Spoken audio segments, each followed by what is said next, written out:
Indian ചരിത്രത്തിലെ നിർണായക കാലഘട്ടമായ 1857 മുതൽ 1947 വരെയുള്ള സംഭവവികാസങ്ങളെക്കുറിച്ചാണ് ഈ ഭാഗത്തിലൂടെ വിശദമായി അവതരിപ്പിക്കാൻ ശ്രമിക്കുന്നത്.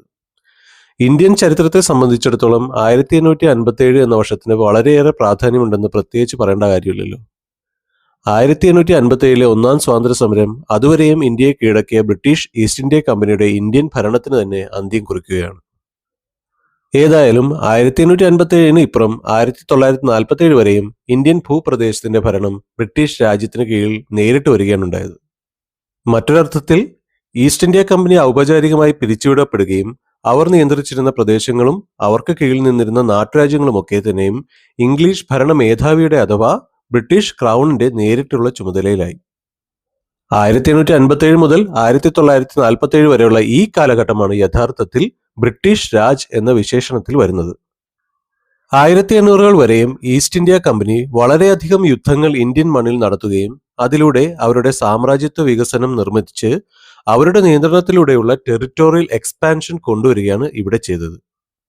എന്നാൽ 1800-കൾക്കിപ്പുറം നിയമനിർമ്മാണങ്ങളിലൂടെയും മറ്റ് ഇന്ത്യൻ വ്യവസ്ഥയെ തന്നെ മാറ്റിക്കൊണ്ട് അവർക്ക് കീഴിൽ കൊണ്ടുവരാനുള്ള നിയമ നടപടികളാണ് ഇന്ത്യൻ ഈസ്റ്റ് ഇന്ത്യ കമ്പനി എടുത്തത്. ഇത് സ്വാഭാവികമായും വലിയ എതിർപ്പിന് കാരണമാകുകയും ചെയ്തു. ഇത്തരത്തിൽ ബ്രിട്ടീഷ് ഈസ്റ്റ് ഇന്ത്യ കമ്പനിയുടെ ഇന്ത്യൻ കൈകടത്തലുകളാണ് 1857 വിപ്ലവത്തിന് തുടക്കമിട്ടത് എന്ന് തന്നെ പറയാം. ഇത്തരത്തിലുള്ള വലിയൊരു സമരം ഉണ്ടായത് ഇന്ത്യയിലെ ഭരണക്രമത്തെപ്പറ്റി തന്നെ ആഴത്തിൽ ചിന്തിക്കുന്നതിന് ബ്രിട്ടീഷ് ഗവൺമെന്റിനെ നിർബന്ധിതരാക്കുകയാണ്. അങ്ങനെയാണ് 1858 ഓഗസ്റ്റ് 2-ാം തീയതി British parliament government of India act പാസാക്കിയത്. ഇന്ത്യയുടെ ഭരണം കാര്യക്ഷമമാക്കുന്നതിന് വേണ്ടിയുള്ള ആക്ട് എന്ന നിലയിൽ ഇത് act for the better government of India എന്നുകൂടി അറിയപ്പെടുന്നുണ്ട്. ഈ ആക്ട് അനുസരിച്ച് ഈസ്റ്റ് ഇന്ത്യ കമ്പനി പിരിച്ചുവിടപ്പെട്ടു. അവർ പ്രതിനിധാനം ചെയ്തിരുന്ന ഭരണം ബ്രിട്ടീഷ് ക്രൗണിലേക്ക് നേരിട്ട് മാറ്റപ്പെടുകയുണ്ടായി. അങ്ങനെ ബ്രിട്ടീഷ് രാജ് എന്ന കാലഘട്ടം തന്നെ ഇന്ത്യയിൽ ഉണ്ടാവുകയാണ്. ബോർഡ് ഓഫ് കൺട്രോളിന്റെ അധ്യക്ഷ സ്ഥാനത്ത് ഇന്ത്യ കാര്യങ്ങൾക്കായി ക്യാബിനറ്റ് പദവിയുള്ള ഒരു സെക്രട്ടറി ഓഫ് സ്റ്റേറ്റ് നിയമിതനായി. അദ്ദേഹത്തെ സഹായിക്കുവാനായി 15 അംഗങ്ങളുള്ള ഒരു വിഭാഗം നിർമ്മിക്കപ്പെട്ടു. ഗവർണർ ജനറലിന് വൈസ്രോയ് എന്ന പേരുകൂടി വരികയുണ്ടായി. അപ്രകാരം ഈ സമയത്ത് ഗവർണർ ജനറൽ അല്ലെങ്കിൽ വൈസ്രോയ് എന്നത് ലോർഡ് വിസ്കോൺ കാനിങ് ആയിരുന്നു. അതായത് ഇന്ത്യയുടെ ആദ്യത്തെ വൈസ്രോയ് എന്നത് ലോർഡ് കാനിങ് എന്നത് തന്നെ.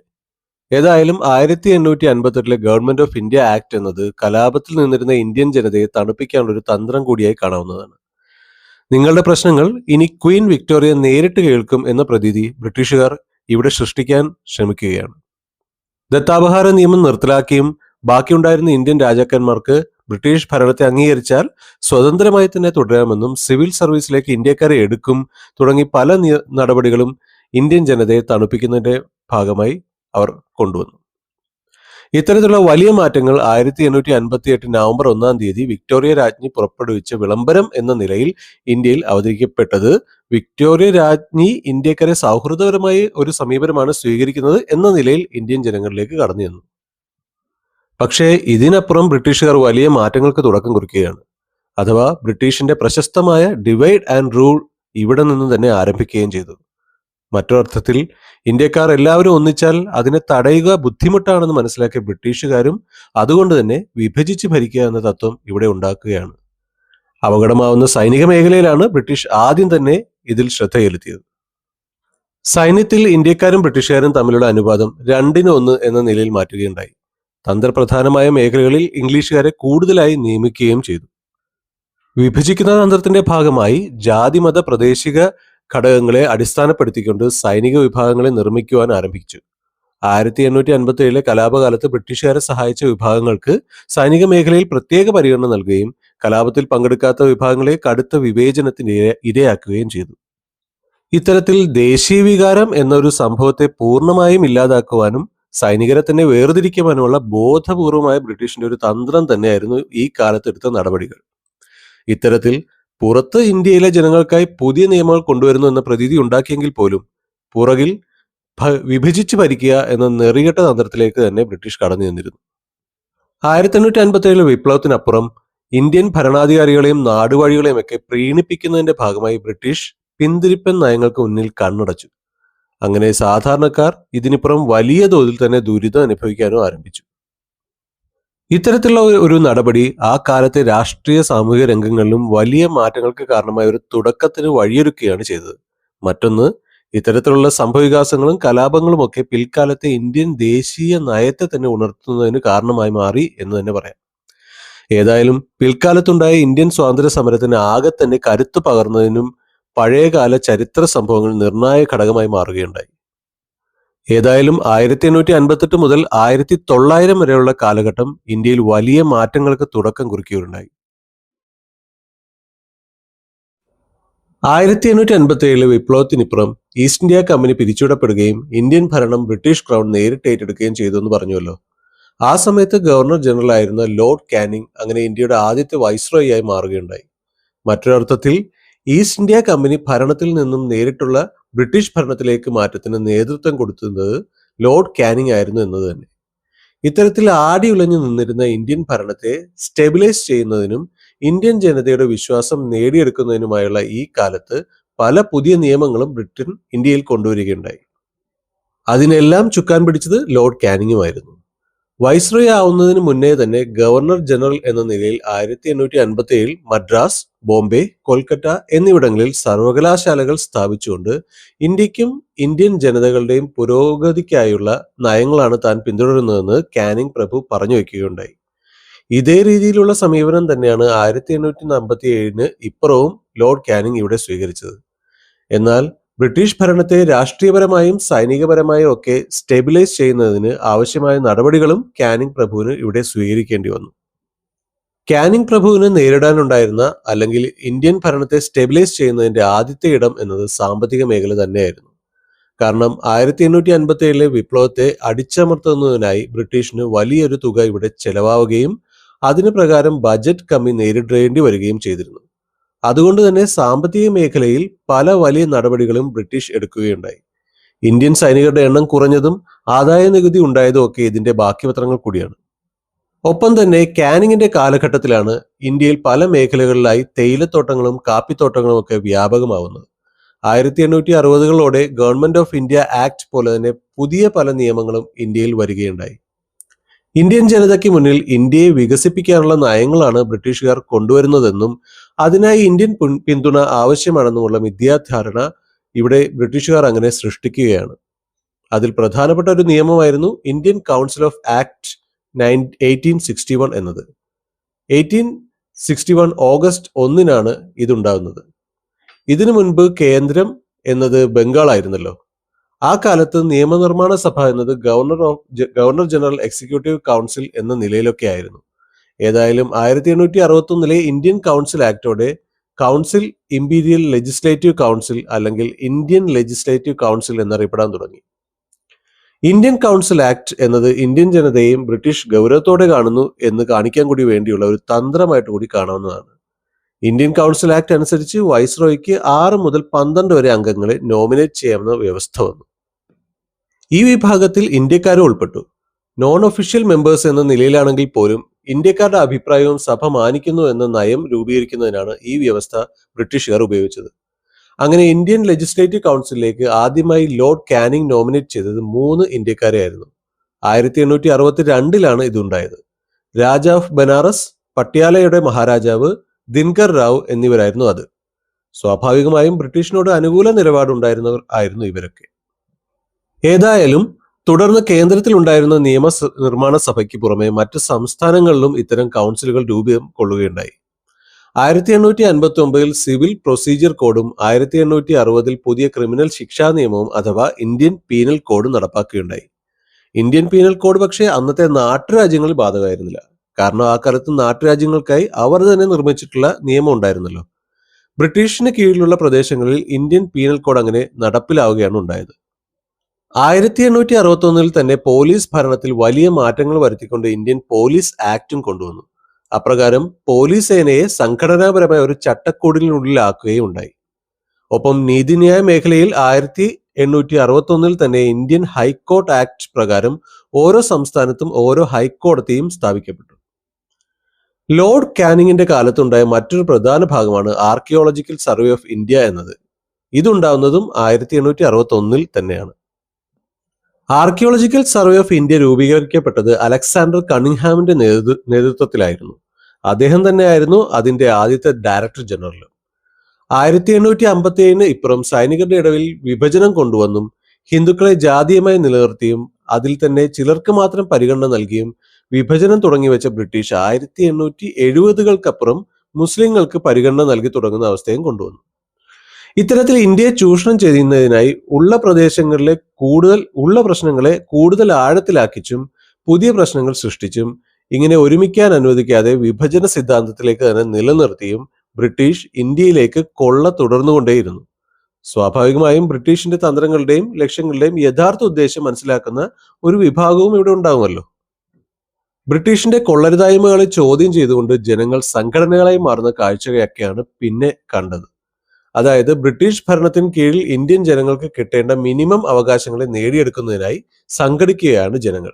മറ്റൊരർത്ഥത്തിൽ ഇന്ത്യൻ സ്വാതന്ത്ര്യ സമരത്തിന്റെ യഥാർത്ഥ തുടക്കം ഉണ്ടാകുന്നത് തന്നെ ഇതേ 1870കളിലാണ് എന്നതാണ്. അതിൽ തന്നെ ആദ്യത്തേത് എടുത്തു പറയേണ്ടത് 1870കളിൽ ഉണ്ടായ പൂന സാർവജനിക സഭയാണ്.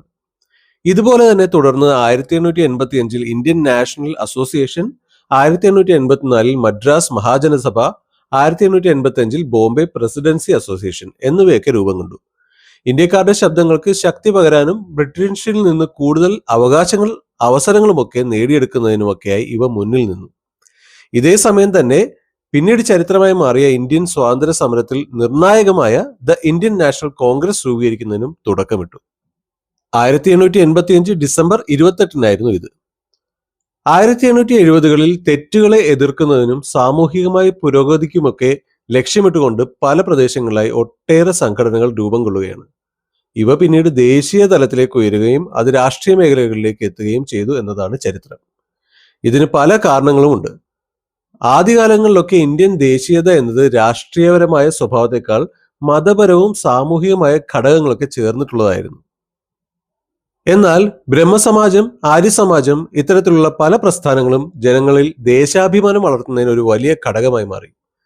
ഒപ്പം തന്നെ ഇന്ത്യയിലേക്ക് കടന്നു വന്ന ഇംഗ്ലീഷ് വിദ്യാഭ്യാസം ഇവിടെ പാശ്ചാത്യ സംസ്കാരത്തിന്റെയും സംഘർഷത്തിലും ജനങ്ങളുടെ ജീവിതത്തിലും സ്വാധീനം ചെലുത്തുകയുണ്ടായി. പല രാജ്യങ്ങളിലെയും സാഹിത്യം, ചരിത്രം തുടങ്ങി പല ഘടകങ്ങളും അങ്ങനെ ഇന്ത്യയിലെത്തി. ഏകീകരണ പ്രസ്ഥാനങ്ങളുടെ ചരിത്രങ്ങളും അമേരിക്കൻ ഫ്രഞ്ച് വിപ്ലവങ്ങളുമൊക്കെ ഇന്ത്യയിൽ അങ്ങനെ അലയടിച്ചു. സ്വാഭാവികമായും ഇന്ത്യയിൽ വിദേശാധിപത്യം അവസാനിച്ച് കാണണമെന്ന ആഗ്രഹത്തിലേക്ക് ജനങ്ങൾ ഇതുകൊണ്ട് ചേർത്ത് നിൽക്കുകയാണ്. അങ്ങനെ അറിവ് നേടിയ ഒരു വിഭാഗം ദേശീയ പ്രസ്ഥാനത്തിന്റെ മുൻനിരയിലേക്ക് കടന്നു വരികയാണ്. ഒപ്പം തന്നെ ഈ കാലത്ത് പത്രങ്ങൾ ശക്തി പ്രാപിച്ചതും പ്രാദേശിക ഭാഷകൾ ശക്തി പ്രാപിച്ചതും ഒക്കെ ഇന്ത്യൻ ദേശീയത കൂടുതൽ ജനങ്ങളിലേക്കും കൂടുതൽ ഇടങ്ങളിലേക്കും ഇറങ്ങിച്ചെല്ലുന്നതിനുള്ള കാരണമായി മാറി. എന്നാൽ ഒന്നുകൂടിയുണ്ട്, അത് ബ്രിട്ടീഷുകാർ തന്നെയാണ്. കാരണം നോക്കുക, ബ്രിട്ടീഷ് ഇവിടെ കൊണ്ടുവന്ന വിദ്യാഭ്യാസവും പ്രദേശങ്ങളെ ഒരുമിച്ച് ചേർത്തുകൊണ്ടുള്ള ഭരണവും മതനിരപേക്ഷതയിൽ അധിഷ്ഠിതമായ ഒരു നിയമ സംവിധാനവുമൊക്കെ കൊണ്ടുവന്നതിലൂടെ കൂടിയാണ് ഇന്ത്യയിൽ ദേശീയത ഉണർന്നത് എന്ന് പറയാം. അതായത് ബ്രിട്ടീഷിന്റെ തെറ്റായ നടപടികളുള്ള എതിർപ്പുകൾ പോലെ തന്നെ അവരുടെ ക്രിയാത്മകമായ വശങ്ങളും ഇന്ത്യയിൽ ദേശീയത ഉണരുന്നതിന് കാരണമായി. ഇന്ത്യൻ നാഷണൽ കോൺഗ്രസ് രൂപീകരിക്കപ്പെടുമ്പോൾ ഇവിടെ ഗവർണർ ജനറലായി ഉണ്ടായിരുന്നത് ലോർഡ് ഡഫറിൻ ആയിരുന്നു. ഈ കാലഘട്ടത്തിൽ ഒട്ടേറെ സംഘടനകൾ ഉണ്ടാകുന്ന കാലം കൂടിയാണല്ലോ. ഇവ അപകടകാരിയം എന്നുള്ളതിനേക്കാൾ ബ്രിട്ടീഷ് ഇതിനെ നോക്കിക്കണ്ടത് അവ ഇന്ത്യക്കാരുടെ ശബ്ദം ബ്രിട്ടീഷുകാർ കേൾക്കുന്നുണ്ട് എന്ന് കാണിക്കാനുള്ള ഒരു അവസരമായിട്ട് കൂടിയാണ്. ഇന്ത്യൻ നാഷണൽ കോൺഗ്രസ് സ്ഥാപകരിൽ ഇംഗ്ലീഷുകാരനായ A.O. ഹ്യൂമും കൂടി ഉണ്ടായിരുന്നല്ലോ. അത്തരത്തിൽ ഇന്ത്യയെ കേൾക്കുന്ന, ഇന്ത്യക്കാർക്കായി പ്രവർത്തിക്കുന്ന ഭരണമാണ് ബ്രിട്ടീഷിൻ്റെത് എന്ന് ജനങ്ങൾ മുന്നിൽ കാണിക്കാൻ ബ്രിട്ടീഷിന് ഇത്തരം സംഘടനകൾ ഒരു അവസരമായി കാണുകയാണ്. അത് പല അവകാശങ്ങളും നേടിയെടുക്കുന്നതിനും പിന്നീട് തുടർന്നുണ്ടായ പല പ്രശ്നങ്ങളിലൂടെ അത് വലിയ മുന്നേറ്റം തന്നെയായി മാറുന്നതിനും കാരണമാവുകയാണ്. 1885 രൂപം കൊണ്ട ഇന്ത്യൻ നാഷണൽ കോൺഗ്രസ് അധികം താമസിയാതെ തന്നെ ഇന്ത്യൻ സ്വാതന്ത്ര്യ പോരാട്ടത്തിന്റെ താക്കോൽ സ്ഥാനത്തേക്ക് കടന്നുവരുന്ന സംഘടനയായി മാറുകയുണ്ടായി. കഴിഞ്ഞ ഭാഗത്തിൽ പറഞ്ഞതുപോലെ ഇന്ത്യൻ നാഷണൽ കോൺഗ്രസിന് രൂപം നൽകാൻ മുൻകൈയെടുത്തത് ഇംഗ്ലീഷുകാരനായ സർ അലക്സ് ഒക്ടോവിയൻ ഹ്യൂം അഥവാ A.O. ഹ്യൂം ആയിരുന്നു. ഗവർണർ ജനറൽ ആയിരുന്ന ഡഫറിൻ പ്രഭുവിന്റെ പിന്തുണയോടും കൂടിയാണ് A.O. ഹ്യൂം ഇതിനായി മുന്നിട്ടിറങ്ങുന്നത്. ബ്രിട്ടീഷ് ഭരണകൂടത്തിന് മുന്നിൽ മികച്ച ഒരു പ്രതിപക്ഷം എന്ന നിലയിലാണ് A.O. ഹ്യൂം ഇന്ത്യൻ നാഷണൽ കോൺഗ്രസിനെ വിഭാവനം ചെയ്യുന്നത്. ബ്രിട്ടീഷ് ഗവൺമെന്റ് ആകട്ടെ ഇന്ത്യൻ ജനതയുടെ ശബ്ദവും ആകുലതകളും ഒക്കെ കൃത്യമായി കേൾക്കുന്നുണ്ട് എന്ന് കാണിക്കാനുള്ള ഒരു മാർഗമായും ഇതിനെ കണ്ടു. അങ്ങനെ 1885 ഡിസംബർ 28 ബോംബെയിൽ വെച്ചാണ് കോൺഗ്രസിന്റെ ആദ്യത്തെ സമ്മേളനമൊക്കെ നടക്കുന്നത്. പിന്നീട് അങ്ങോട്ട് പല ദേശങ്ങളിലായി സമ്മേളനങ്ങളൊക്കെ നടക്കുകയുണ്ടായി. ഈ കാലഘട്ടത്തിലെ ഇന്ത്യൻ നാഷണൽ കോൺഗ്രസിന്റെ പൊതു സ്വഭാവം എന്നത് മിതത്വമായിരുന്നു. അതായത് ഇന്ത്യക്കാർക്ക് വേണ്ടിയുള്ള അവകാശങ്ങൾ ചോദിക്കുമ്പോൾ പോലും ബ്രിട്ടീഷിനോട് അഭ്യർത്ഥന എന്ന രീതിയിൽ മാത്രമാണ് കോൺഗ്രസ് കൈക്കൊള്ളുന്നത്. മറ്റൊരർത്ഥത്തിൽ അവകാശങ്ങൾക്കായി പ്രാർത്ഥന, അപേക്ഷ പോലുള്ള നടപടികളാണ് അന്ന് കൈക്കൊണ്ടിരുന്നത്. ദാദാഭായ് നവറോജി, ഫിറോസ് ഷാ മേത്ത, സുരേന്ദ്രനാഥ് ബാനർജി, ഗോപാലകൃഷ്ണ ഗോഖലെ തുടങ്ങിയവരൊക്കെയായിരുന്നു ആദ്യകാലത്തിലെ മിതവാദിയായ നേതാക്കൾ. അങ്ങനെ ഇന്ത്യയിൽ ഭരണ പരിഷ്കാരങ്ങൾ വേണമെന്ന അഭ്യർത്ഥന ബ്രിട്ടീഷിന് മുന്നിൽ അവതരിപ്പിച്ചുകൊണ്ടുള്ള പ്രമേയങ്ങൾ പാസാക്കുക എന്നതായിരുന്നു ആദ്യകാല നടപടികളിൽ പ്രധാനം. പൊതുവെ ബ്രിട്ടീഷ് ഇവയൊക്കെ കേൾക്കുകയും എന്നാൽ പിന്നീട് നടപടികളൊന്നുമില്ലാതെ അവസ്ഥയിലേക്കും ചെല്ലുകയും ചെയ്തു. ബ്രിട്ടീഷ് ഗവൺമെന്റിന്റെ പ്രതികരണം പൊതുവെ നിഷേധാത്മകമായിരുന്നെങ്കിൽ പോലും അതിനെ തുടർന്ന് പ്രത്യക്ഷ സമര പരിപാടികളൊന്നും തന്നെ ഉണ്ടായിരുന്നില്ല.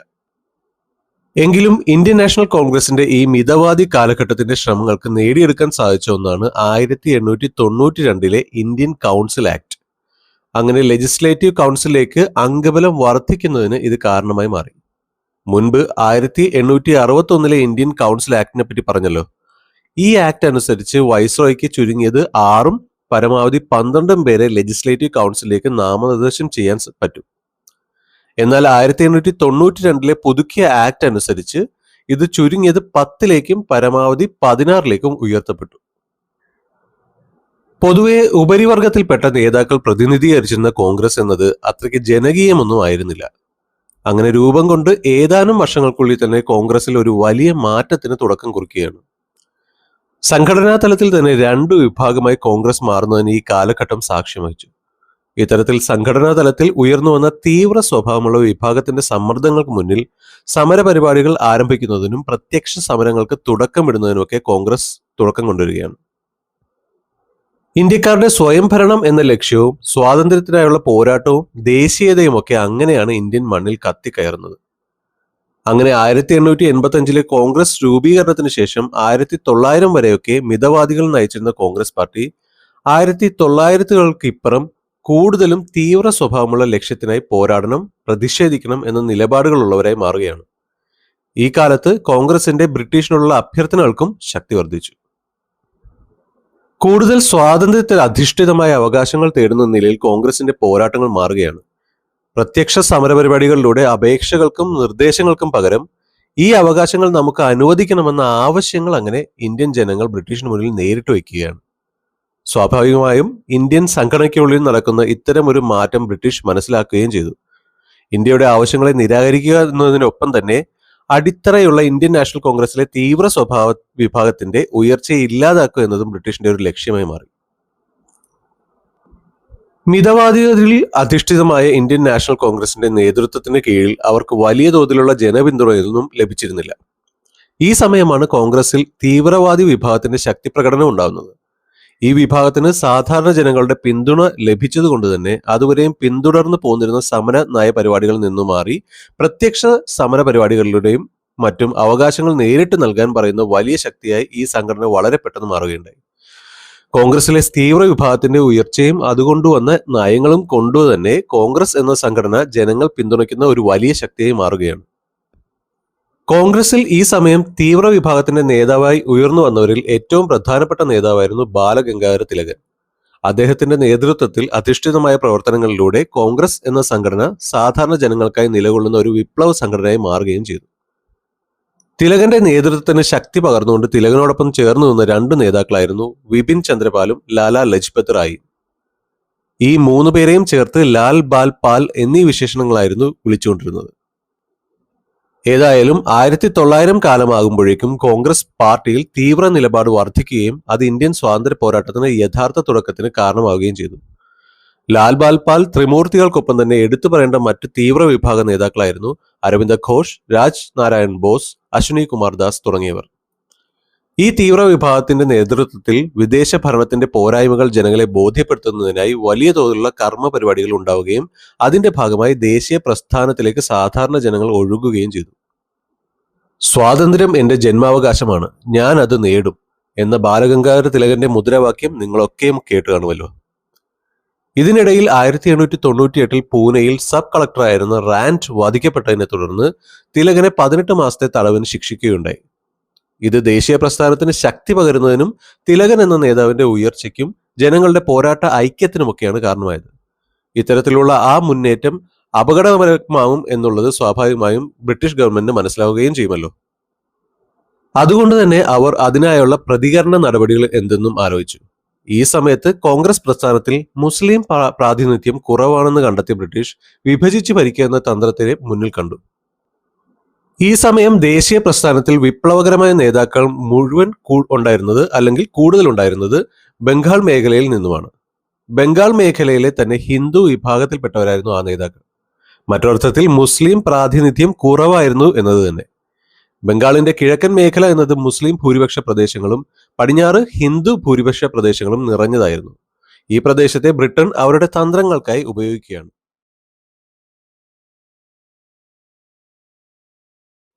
കോൺഗ്രസ് പാർട്ടി ഏവരെയും ഉൾക്കൊള്ളുന്ന ഒരു പ്രസ്ഥാനം എന്ന നിലയിൽ മുസ്ലിം നേതാക്കളെയും ക്ഷണിച്ചിരുന്നെങ്കിലും അവരുടെ പ്രാതിനിധ്യം അത്രത്തോളം ഉണ്ടായിരുന്നില്ല. ഈ വിടവിനെ ബ്രിട്ടീഷുകാർ സമർത്ഥമായി ഉപയോഗിക്കുകയാണ്. അങ്ങനെ കോൺഗ്രസിലെ തീവ്ര വിഭാഗത്തിന്റെ നേതൃത്വത്തിൽ പ്രത്യക്ഷ സമരപരിപാടികൾ ശക്തി പ്രാപിക്കുമ്പോൾ ബ്രിട്ടീഷ് ഭരണകൂടം അവരുടെ തന്ത്രം നടപ്പിലാക്കി. ഇന്ത്യൻ ദേശീയത്വത്തിന്റെ ഉറവിടം എന്ന് പോലും വിശേഷണമുള്ള ബംഗാളിന്റെ വിഭജനമായിരുന്നു അത്. മികച്ച ഭരണം നടത്തുന്നതിന് വേണ്ടി എന്ന് പറഞ്ഞുകൊണ്ടുള്ള വിഭജനമായിരുന്നെങ്കിൽ പോലും അതിനു പുറകിൽ വ്യക്തമായ പല കാരണങ്ങളും ബ്രിട്ടീഷിനുണ്ടായിരുന്നു. ഇന്ത്യയിലെ സകല കാര്യങ്ങളുടെയും തലസ്ഥാനമായി നിലകൊണ്ടിരുന്ന ബംഗാളിന്റെ വിഭജനം എന്നത് ഇന്ത്യ ചരിത്രത്തിലെ തന്നെ നിർണായകമായ ഒരു സംഭവമാണ്. 1899 മുതൽ 1905 വരെയുള്ള ഇന്ത്യയുടെ ഗവർണർ ജനറലായി ഉണ്ടായിരുന്നത് ലോർഡ് കഴ്സൺ ആയിരുന്നു. സ്വാഭാവികമായും ബംഗാളിനെ വിഭജിക്കുക എന്ന കുടില തന്ത്രത്തിന്റെ ഉപജ്ഞാതാവും അദ്ദേഹം തന്നെ. ലോർഡ് കഴ്സന്റെ പല നടപടികളും പ്രതിഷേധിച്ചുകൊണ്ട് ആ കാലത്തെ പല പ്രക്ഷോഭങ്ങളും നടക്കുന്ന സമയത്ത് തന്നെയാണ് 1905 ജൂലൈ 2 ബംഗാളിനെ വിഭജിക്കാനുള്ള തീരുമാനം പ്രഖ്യാപിക്കുന്നത്. കിഴക്കൻ ബംഗാളും ആസാമും കൂടി ഒരു മുസ്ലിം ആസ്ഥാനമായും പശ്ചിമ ബംഗാൾ ഒരു ഹിന്ദു ആസ്ഥാനമായും മാറ്റിക്കൊണ്ട് ഭരണം നടത്തുക എന്നതാണ് ലോർഡ് കഴ്സന്റെ വിഭജന പദ്ധതി കൊണ്ട് ഉദ്ദേശിച്ചത്. ഇത്തരത്തിലുള്ള ഒരു വിഭജന പ്രഖ്യാപനം ബംഗാളിൽ ആകെ അശാന്തി പടർത്തി. ഭരണപരമായ സൗകര്യത്തിനാണ് വിഭജനമെന്ന് ബ്രിട്ടീഷുകാർ വാദമെടുത്തെങ്കിലും ബംഗാളിൽ പ്രതിഷേധങ്ങൾ രൂപം കൊണ്ടു. സ്വദേശി ഉൽപ്പന്നങ്ങൾ ഉപയോഗിക്കാനും വിദേശ ഉൽപ്പന്നങ്ങളെ ഉപേക്ഷിക്കാനും പ്രഖ്യാപനമുണ്ടായി. സമര പരിപാടികളും ഉണ്ടായി. എന്നാൽ 1905 ഒക്ടോബർ 16 ബംഗാളിനെ ഔദ്യോഗികമായി വിഭജിക്കുക തന്നെ ചെയ്തു. ഈ ദിവസം ബംഗാളിലെ ജനങ്ങൾ ദുഃഖദിനമായി ആചരിക്കുകയുണ്ടായി. പ്രസിദ്ധനായ സുരേന്ദ്രനാഥ് ബാനർജിയാണ് ബംഗാൾ വിഭജനത്തിനെതിരെയുള്ള പ്രക്ഷോഭത്തിന് നേതൃത്വം കൊടുത്തത്. ബ്രിട്ടീഷ് ഭരണത്തിന്റെ ഡിവൈഡ് ആൻഡ് റൂളിന്റെ ഏറ്റവും വലിയ ഉദാഹരണമാണ് ബംഗാൾ വിഭജനം എന്ന് പറയാം. ബ്രിട്ടീഷുകാർ ബംഗാളിന്റെ വിഭജനത്തിലൂടെ കണ്ടത് ആ കാല ബംഗാളി നേതാക്കന്മാർക്കുണ്ടായിരുന്ന വലിയ സ്വാധീനം കുറയ്ക്കുക എന്നത് തന്നെയാണ്. അതിലൂടെ ഉയർന്നു വരുന്ന എതിർപ്പുകളിൽ ജനങ്ങളുടെ ഇടപെടലിനെ തോത് കുറയ്ക്കുക എന്നതുമായിരുന്നു. എന്നാൽ ആത്യന്തികമായി അത് വർഗീയമായ ഒരു വിഭജനമായി മാറുകയാണ് ഉണ്ടായത്. ലോർഡ് കഴ്സൺ വിഭജന സമയത്ത് പറഞ്ഞുകൊണ്ടിരുന്നത് മുസ്ലിം ഭൂരിപക്ഷമായ കിഴക്കൻ മേഖലകൾ ഭരണപരമായി അത്രത്തോളം ശ്രദ്ധിക്കപ്പെടുന്നില്ലെന്നും അതുകൊണ്ട് തന്നെ വിഭജനത്തിലൂടെ ഈ മേഖലയുടെ പുരോഗതി സാധ്യമാകുമെന്നതാണ്. ഇവിടെയാണ് നാം ശ്രദ്ധിക്കേണ്ടത്. അതായത് ബംഗാൾ വിഭജനത്തിലൂടെ എല്ലാവരും അല്ലെങ്കിലും കിഴക്കൻ മേഖലയിലെ കുറെ ശതമാനം മനുഷ്യരെങ്കിലും ബെറ്റർ ഗവർണൻസ് എന്ന ഭാവിയെ മുന്നിൽ കണ്ടു. ഇത് ബ്രിട്ടീഷിനെതിരെയുള്ള ബംഗാളി നേതാക്കളുടെ സംഘടിതമായ സമര പരിപാടികൾക്ക് ക്ഷീണവും നൽകുന്നു. അങ്ങനെ തുടക്കകാലത്ത് ബംഗാളി നേതാക്കന്മാർക്കുണ്ടായിരുന്ന സ്വാധീനത്തെ കുറയ്ക്കാൻ ഈ നടപടി സഹായകരമായി മാറുകയുണ്ടായി. ഏതായാലും രണ്ട് മേഖലകളായതോടുകൂടി ഈ പ്രദേശത്തും വിഭജനത്തെ അനുകൂലിക്കുന്നവരും പ്രതികൂലിക്കുന്നവരും ഉണ്ടാകുമല്ലോ. അത് ബംഗാളി നേതാക്കളുടെ സമര മുന്നേറ്റത്തിന് വിലങ്ങ് തടിയാവുകയും ചെയ്തു. ഒപ്പം തന്നെ നേരത്തെ പറഞ്ഞ പോലെ ഇന്ത്യൻ നാഷണൽ കോൺഗ്രസിലേക്ക് വലിയ തോതിൽ മുസ്ലിം നേതാക്കളെ ആകർഷിക്കാൻ കോൺഗ്രസിന് കഴിഞ്ഞിരുന്നുമില്ല. അതുകൊണ്ട് തന്നെ ബ്രിട്ടീഷുകാർ മുസ്ലിം സമുദായത്തെ ഈ മുന്നേറ്റത്തിൽ നിന്ന് ഒഴിവാക്കാൻ പരമാവധി ശ്രമിക്കുകയുണ്ടായി. അതിന്റെ ഭാഗമായാണ് മുസ്ലിം ലീഗൊക്കെ ഉണ്ടാവുന്നത്. ഏതായാലും 1905 ബംഗാൾ വിഭജനത്തോടെ ഇന്ത്യൻ നാഷണൽ കോൺഗ്രസിൽ തീവ്ര സ്വഭാവമുള്ളവരുടെ ശക്തിക്കും നയങ്ങൾക്കും മൂർച്ച കൂടുകയുണ്ടായി. അത് മിതവാദികളുടെയും തീവ്രവാദികളും തമ്മിലുള്ള നേരിട്ടുള്ള കലഹത്തിനും കാരണമായി മാറി. ബ്രിട്ടീഷുകാർക്ക് തലവേദനയായി ശക്തമായി കൊണ്ടുവരുന്ന ഇന്ത്യൻ നാഷണൽ കോൺഗ്രസിന്റെ വിഭജനത്തിനും ഇത് കാരണമായി മാറുകയാണ്. ബംഗാൾ വിഭജനത്തിലൂടെ മികച്ച ഭരണം എന്നൊക്കെ ബ്രിട്ടീഷുകാർ വീമ്പടിച്ചെങ്കിലും ഒന്നും നടന്നില്ല. ബംഗാളിലെ രാഷ്ട്രീയം കലുഷിതമായി മാറി. മർദ്ദന നയം കൊണ്ട് തന്നെ ഈ പ്രതിഷേധങ്ങളെ ബ്രിട്ടീഷുകാർ അടിച്ചമർത്താനും തീരുമാനിക്കുകയുണ്ടായി. സമര പരിപാടികളൊക്കെ നിരോധിക്കപ്പെട്ടു. ഇത്തരത്തിൽ പല പല പരിപാടികളിലൂടെയും ബംഗാളിലെ ജനങ്ങളുടെ പ്രതിഷേധാത്മകതയെ ഇല്ലാതാക്കാൻ ബ്രിട്ടീഷ് ശ്രമിച്ചെങ്കിലും അത് പൂർണ്ണമായും വിജയിച്ചില്ല.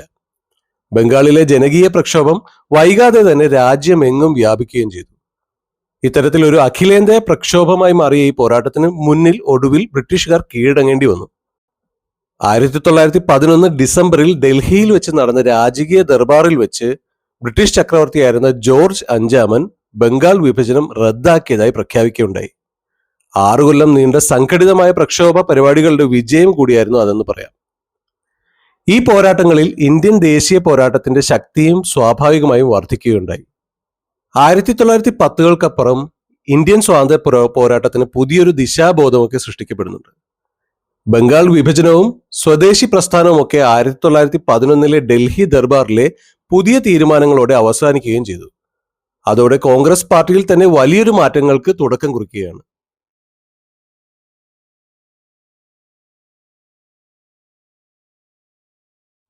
1910 മുതൽ 20 വരെയുള്ള കാലഘട്ടം 2 പ്രധാന നേതാക്കളുടെ തുടക്കം കുറിക്കലായിരുന്നു. അതാണ് മുഹമ്മദ് അലി ജിന്നയും സാക്ഷാൽ മഹാത്മാഗാന്ധി. ഗാന്ധിയെക്കാളും വളരെ നേരത്തെ തന്നെ മുഹമ്മദ് അലി ജിന്ന ഇന്ത്യൻ രാഷ്ട്രീയ മേഖലകളിൽ നിലയുറപ്പിച്ചിരുന്നു. കൃത്യമായി പറഞ്ഞാൽ മുഹമ്മദ് അലി ജിന്ന കോൺഗ്രസിൽ ചേരുന്നത് 1906 എന്നാൽ ഇതേ വർഷം തന്നെയാണ് ധാക്കയിൽ മുസ്ലിം ലീഗും സൃഷ്ടിക്കപ്പെടുന്നത്. എന്നാൽ ജിന്ന സത്യത്തിൽ ആ സമയം മുസ്ലിം ലീഗിന് എതിരെയായിരുന്നു. 1906 ഡിസംബർ 30 മുസ്ലിം ലീഗ് രൂപീകരിക്കപ്പെടുന്നത്. അതിനു മുന്നേ മുസ്ലിം പ്രമാണിമാർ ആഗാഖാന്റെ നേതൃത്വത്തിൽ 1906 ഒക്ടോബർ 1 സിംലയിൽ വച്ച് വൈസ്രോയെ കാണുകയും മത അടിസ്ഥാനത്തിലുള്ള പ്രത്യേക അവകാശങ്ങളൊക്കെ നൽകണമെന്നും ആവശ്യപ്പെടുകയുണ്ടായി. ഇതാണ് സിംല ഡെപ്യൂട്ടേഷൻ എന്നൊക്കെ അറിയപ്പെടുന്നത്. എന്നാൽ ഈ സംഭവത്തെ മുഹമ്മദ് അലി ജിന്ന നിശിതമായി വിമർശിക്കുകയാണ് ഉണ്ടായത്. തിരഞ്ഞെടുക്കപ്പെടാത്ത സ്വയം പ്രതിനിധികളായി മാറിയ ഒരു സംഘം മുസ്ലിം പ്രമാണിമാർക്ക് എന്ത് അവകാശമാണ് ഈ നാട്ടിലെ മുസ്ലിം ജനതയ്ക്ക് മുകളിൽ ഉള്ളത് എന്നാണ് ജിന്ന അന്ന് ചോദിച്ചത്. ഇത്തരത്തിൽ ആ കാലത്തൊക്കെ കോൺഗ്രസിലായിരുന്ന മുഹമ്മദ് അലി ജിന്നയെ എന്നാൽ പിന്നീട് മുസ്ലിം ലീഗ് എല്ലാ ചടങ്ങുകളിലേക്കും നിരന്തരം ക്ഷണിച്ചു തുടങ്ങി. അങ്ങനെ മുസ്ലിം ലീഗിൽ അംഗമായില്ലെങ്കിൽ പോലും 1910 മുതലൊക്കെ മുസ്ലിം ലീഗിന്റെ പരിപാടികളിൽ ജിന്നയും പങ്കെടുത്തു തുടങ്ങി. ഇതിനിടയിൽ ബോംബെയിൽ നിന്ന് ഇംപീരിയൽ ലെജിസ്ലേറ്റീവ് കൗൺസിലിലേക്ക് ജിന്ന തിരഞ്ഞെടുക്കപ്പെടുകയുണ്ടായി. സത്യത്തിൽ ഇത് 1909 ഇന്ത്യൻ കൗൺസിൽ ആക്ടിനെ തുടർന്നുണ്ടായ മുസ്ലിം റിസർവ് സീറ്റായിരുന്നു. പിന്നീട് 1913 ജിന്ന കോൺഗ്രസിൽ ഇരിക്കെ തന്നെ മുസ്ലിം ലീഗിൽ ചേരുകയുണ്ടായി. അങ്ങനെ ഒരേ സമയം കോൺഗ്രസിലും മുസ്ലിം ലീഗിലും ജിന്ന പ്രവർത്തിക്കുകയാണ്. സമരങ്ങൾക്കപ്പുറം നിയമനിർമ്മാണത്തിലൂടെ അധികാരം ബ്രിട്ടീഷിൽ നിന്ന് വാങ്ങണമെന്ന ആശയക്കാരനായിരുന്നു ജിന്ന. മുസ്ലിം ലീഗിനെ കണക്ട് ചെയ്യുന്ന ഒരു പ്രധാന വക്താവ് എന്ന നിലയിൽ ഈ സമയം കോൺഗ്രസിലും ജിന്നയ്ക്ക് അങ്ങേയറ്റം പ്രാധാന്യം ലഭിച്ചു. ഈ സമയത്താണ് ലോകഗതിയെ തന്നെ മാറ്റിമറിക്കുന്ന 1ാം ലോക മഹായുദ്ധത്തിന് തുടക്കമാവുന്നത്. 1914 ജൂലൈ 28 ഇത്. ഈ സമയം ഇന്ത്യയിലാകട്ടെ കോൺഗ്രസ് തന്നെ 2ആയി പിരിഞ്ഞിരിക്കുന്നു. മുസ്ലിം ലീഗ് മറ്റൊരു വഴിയിലൂടെ നടക്കുന്നു. തുടങ്ങി രാഷ്ട്രീയപരമായ ഒരു നിശ്ചലാവസ്ഥ തന്നെ നേരിടുന്ന സമയമാണ്. 1916 മുഹമ്മദ് അലി ജിന്ന മുസ്ലിം ലീഗിന്റെ പ്രസിഡന്റ് ആവുകയുണ്ടായി.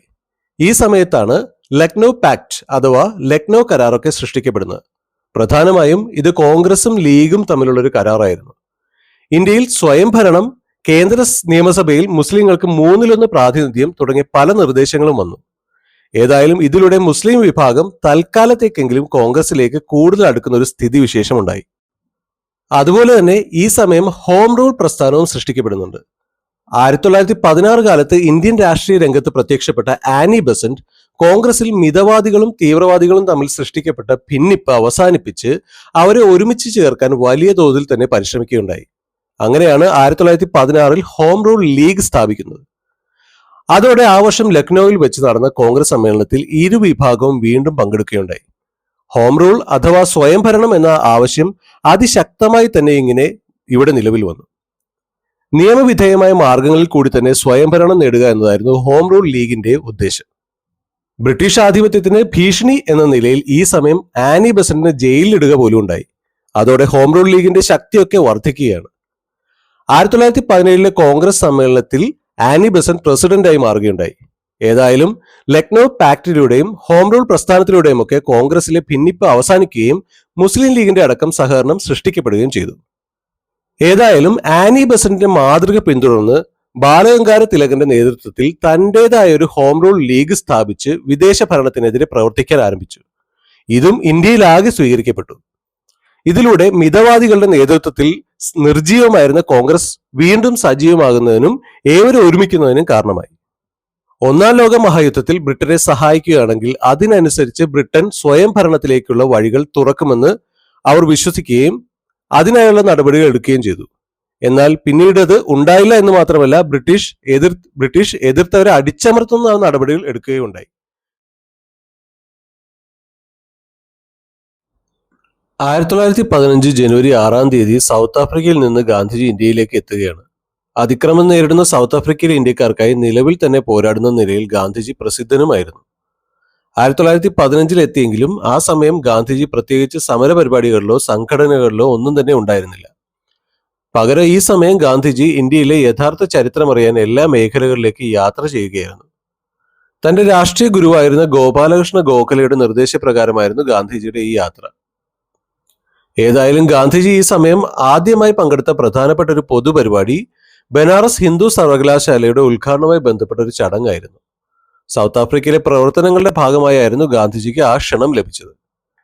അധ്വാനിക്കുന്ന, കഷ്ടപ്പെടുന്ന, അടിച്ചമർത്തപ്പെട്ടിരിക്കുന്ന ബഹുഭൂരിപക്ഷം വരുന്ന ജനവിഭാഗങ്ങൾക്ക് യാതൊരു പരിഗണനയും നൽകാത്ത ഇന്ത്യൻ വരേണ്യവർഗത്തെ ഈ വേദിയിൽ വെച്ച് അവരുടെ മുന്നിൽ തന്നെ ഗാന്ധിജി അതിശക്തമായി വിമർശിക്കുകയുണ്ടായി. തന്റെ രാഷ്ട്രീയം കൂടി വ്യക്തമാക്കുന്ന ഒരു ഇടമായി ഗാന്ധിജി അങ്ങനെ അതിനെ മാറ്റി. ഈ സമ്പന്നതയുടെ അഹങ്കാരവും ആഡംബരങ്ങളും അഴിച്ചുവെച്ച് ഈ നാട്ടിലെ സാധാരണക്കാർക്കായി നിലകൊള്ളണമെന്നും ഈ നാട്ടിലെ സാധാരണക്കാരുടെ പോരാട്ടം മാത്രമേ വിജയത്തിലെത്തൂ എന്നും ഗാന്ധിജി അന്ന് പ്രസ്താവിച്ചു. അങ്ങനെ ജനങ്ങളിലേക്ക് ഇറങ്ങിയ ഗാന്ധിജിയുടെ നേതൃത്വത്തിൽ നടന്ന ആദ്യത്തെ സത്യാഗ്രഹമായിരുന്നു ചമ്പാരൻ സത്യാഗ്രഹം. ബീഹാറിലെ ചമ്പാരൻ എന്ന സ്ഥലത്ത് യൂറോപ്യൻ തോട്ടമുടമകൾക്ക് വിശാലമായ നീലം തോട്ടങ്ങൾ ഉണ്ടായിരുന്നു. ഇവിടെയുള്ള കൃഷിക്കാരെല്ലാം തന്നെ കടുത്ത യാതനകളും നേരിടേണ്ടി വന്നിരുന്നു. അങ്ങനെ കർഷകരുടെ അഭ്യർത്ഥന മാനിച്ച് ഗാന്ധിജി 1917 അവിടെ ചെല്ലുകയും കാര്യങ്ങളെക്കുറിച്ച് പഠിക്കുവാനും ആരംഭിച്ചു. എന്നാൽ അധികാരികൾ ഗാന്ധിജി ഈ മേഖലകളിൽ പ്രവേശിക്കരുതെന്നും ജില്ല വിട്ടു പോകണമെന്നും ഉത്തരവിറക്കി. ഇത് കണക്കിലെടുക്കാത്ത ഗാന്ധിജി ഉത്തരവ് ലംഘിക്കുകയും സത്യാഗ്രഹ സമരം ആരംഭിക്കുകയും ചെയ്തു. ഗാന്ധിയുടെ സമരത്തിന് വൻ ജനപിന്തുണ ലഭിച്ചു. അറസ്റ്റ് ചെയ്യുകയും തടവിൽ ശിക്ഷിക്കുകയും ഒക്കെ ചെയ്തെങ്കിലും പോലും പൊതുജനാഭിപ്രായം മാനിച്ച് ഗവൺമെന്റ് അദ്ദേഹത്തെ വിടുവിക്കുന്നതിനും കർഷകരുടെ ആവശ്യങ്ങൾക്ക് വഴങ്ങേണ്ടിയും വന്നു. നീലം കർഷകരുടെ പ്രശ്നങ്ങൾ പഠിച്ച് വേണ്ട പരിഹാരങ്ങൾ നിർദ്ദേശങ്ങൾ സൃഷ്ടിക്കാനായി സമിതിയെ നിയോഗിക്കുകയും അതിലൂടെ കർഷകർ അനുഭവിക്കുന്ന പല കഷ്ടതകളെയും മാറ്റുന്ന പുതിയ ഉത്തരവുകൾ സൃഷ്ടിക്കപ്പെടുകയും ചെയ്തു. ഇത്തരത്തിൽ ഗാന്ധിജിയുടെ ആദ്യ സത്യാഗ്രഹ സമരം തന്നെ വലിയ വിജയമായി മാറുകയാണ്. ഗാന്ധിജിയുടെ രണ്ടാമത്തെ സത്യാഗ്രഹ പരീക്ഷണം നടന്നത് അഹമ്മദാബാദിലായിരുന്നു. അഹമ്മദാബാദിലെ മില്ലുടമകളും തൊഴിലാളികളും തമ്മിൽ വേതനത്തെ ചൊല്ലി തർക്കമുണ്ടായി. മില്ലുകൾ അടച്ചിട്ടുകൊണ്ട് മുതലാളിമാർ ഇതിനെ നേരിട്ടു. അതോടെ ഗാന്ധിജി മരണം വരെ ഉപവാസം എന്നും 35% വരുമാന വർധനവിൽ കുറഞ്ഞ ഒരു ചർച്ചയിലെന്നും വ്യക്തമാക്കി. 1918 ഫെബ്രുവരിയിലായിരുന്നു ഈ സമരമുണ്ടായത്. ഈ നിരാഹാരം ഗുജറാത്തിൽ അങ്ങോളം ഇങ്ങോളം ചലനങ്ങൾ സൃഷ്ടിച്ചു. ഇത് അഹമ്മദാബാദിൽ മിൽ സമരം എന്നും അറിയപ്പെടുന്നുണ്ട്. സ്വാഭാവികമായും ഈ സമരം വിജയിച്ചു. സാധാരണക്കാരായ കർഷകർ ഗാന്ധിജിക്ക് കീഴിൽ അണിനിരക്കുന്ന ഒരു അവസ്ഥ ഇന്ത്യയിൽ അങ്ങനെ ഉണ്ടാവുകയാണ്. ഗാന്ധിയുടെ മൂന്നാമത്തെ ഇടപെടൽ ഖേദയിലെ കർഷകർക്ക് വേണ്ടിയായിരുന്നു. 1917 ഖേദയിലൊക്കെ വലിയ തോതിൽ വരൾച്ച ബാധിക്കുകയും വൻ കൃഷിനാശവും ഉണ്ടായി. വൻ നഷ്ടം അനുഭവിച്ച കർഷകർ നികുതി കുറയ്ക്കാൻ ആവശ്യപ്പെട്ടെങ്കിലും അധികാരികളിൽ നിന്ന് യാതൊരു നടപടിയും ഉണ്ടായില്ല. അതോടെ പ്രശ്നത്തിൽ ഇടപെട്ട ഗാന്ധിജി 1918 മാർച്ച് 2 സത്യാഗ്രഹം ആരംഭിച്ചു. ഗവൺമെന്റിന് ഇവിടെയും ഗാന്ധിജിയുടെ മുന്നിൽ മുട്ടുകുത്തേണ്ടി വന്നു. കർഷകരുടെ ആവശ്യങ്ങൾ അംഗീകരിക്കപ്പെട്ടു. ഈ ഖേദ സത്യാഗ്രഹ കാലത്താണ് സർദാർ വല്ലഭായ് പട്ടേൽ ഗാന്ധിജിയുടെ അടുത്ത അനുയായിയാവുന്നതും ദേശീയ രാഷ്ട്രീയത്തിലേക്കൊക്കെ ഉയർന്നു വരുന്നതും. അങ്ങനെ ഒരു ജനകീയ പ്രസ്ഥാനം തന്നെ സൃഷ്ടിച്ച് ഗാന്ധിജി തന്റെ പേര് അതിവേഗം ഉയർത്തുകയുണ്ടായി. ഏതായാലും ഗാന്ധിജിയുടെ വരവോടെ ജനകീയമായ ഒരു പോരാട്ട വേദി തന്നെ ഇന്ത്യയിൽ സൃഷ്ടിക്കപ്പെടുകയാണ്. കോൺഗ്രസ് പ്രസ്ഥാനത്തിന് തന്നെ ഒരു ജനകീയ മുഖം അതോടെ കൈവന്നു. അതുവരെയും വലിയ നേതാക്കളുടെ മാത്രം പ്രസ്ഥാനമായി നിലനിന്നിരുന്ന കോൺഗ്രസ് സാധാരണ ജനങ്ങളുടെ ഒരു പ്രസ്ഥാനമായും അങ്ങനെ മാറി തുടങ്ങി. 1916 കാലഘട്ടത്തിൽ ലക്നോ പാക്ടിലൂടെയും മുസ്ലിം ലീഗിന്റെയും കോൺഗ്രസിന്റെ ഇടയിലെ നിർണായക പേരുമൊക്കെയായി ഉയർന്ന മുഹമ്മദ് അലി ജിന്ന സത്യത്തിൽ കോൺഗ്രസുമായി അകലുന്നത് ഗാന്ധിജിയുടെ ഉയർച്ചയോടെയാണ്. രണ്ടുപേരും രണ്ട് ആശയങ്ങളിൽ പ്രവർത്തിച്ചവരായിരുന്നു എന്നതാണ് അതിന്റെ പ്രധാന കാരണം. ആത്യന്തികമായി സ്വയം ഭരണം നേടുക എന്നതാണ് ഇരുവരുടെയും ലക്ഷ്യമെങ്കിലും ഗാന്ധിയുടെ നിസ്സഹകരണ സമര പരിപാടികളിലോടോ സത്യാഗ്രഹത്തോടോ ഒന്നു തന്നെ ജിന്ന യോജിച്ചിരുന്നില്ല.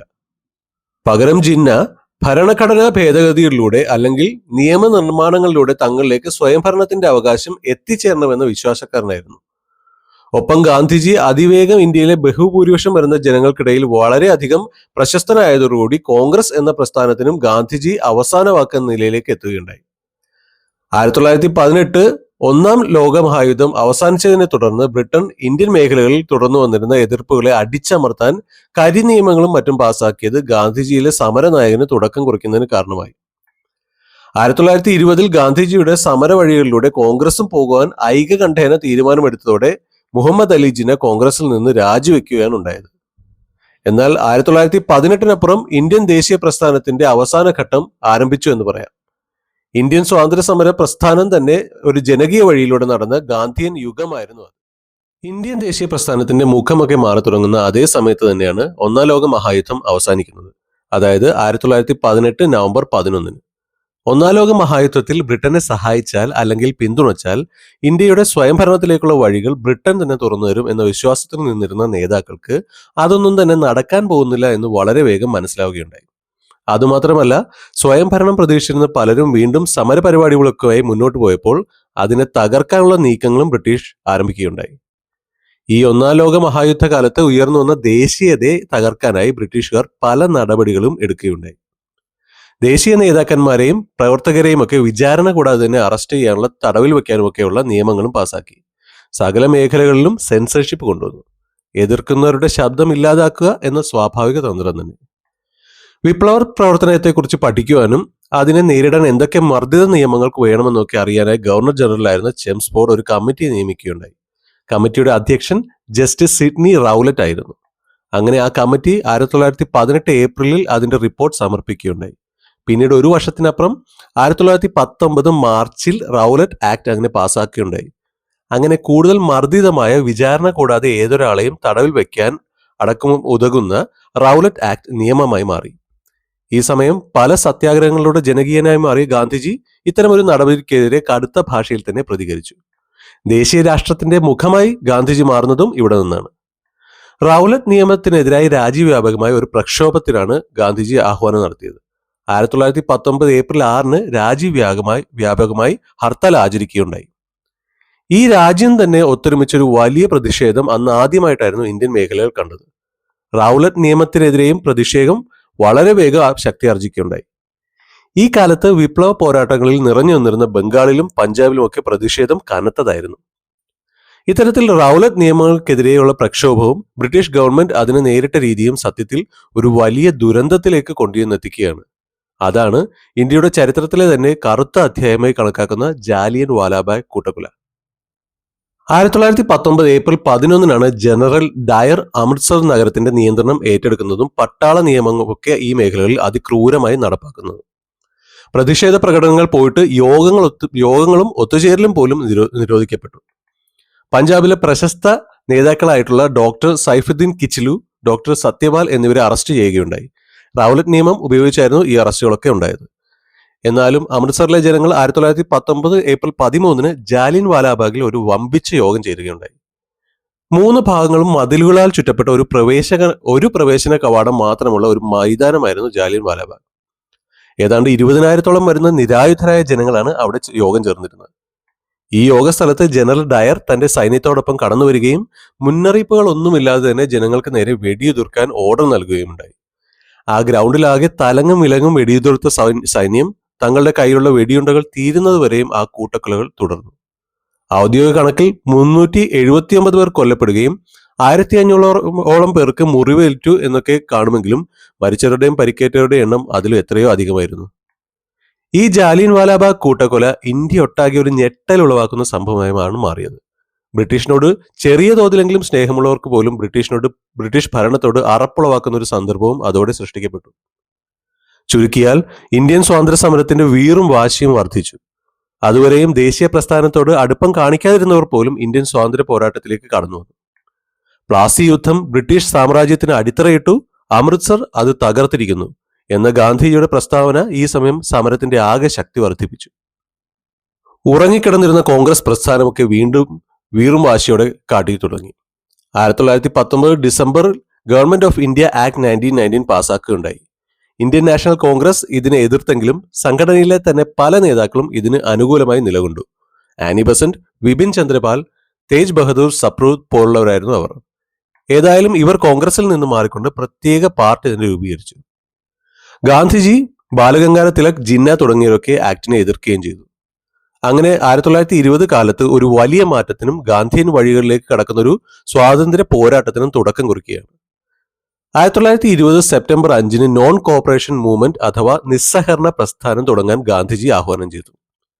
കോൺഗ്രസ് പാർട്ടി ഗാന്ധിജിയുടെ നേതൃത്വത്തിലുള്ള ഈ സമരപരിപാടികൾക്ക് പിന്തുണയും പ്രഖ്യാപിച്ചതോടെ ജിന്ന ഗാന്ധിയൻ സമര രീതികളെ വിമർശിച്ചുകൊണ്ട് കോൺഗ്രസിൽ നിന്നും രാജിവെക്കുകയുണ്ടായി.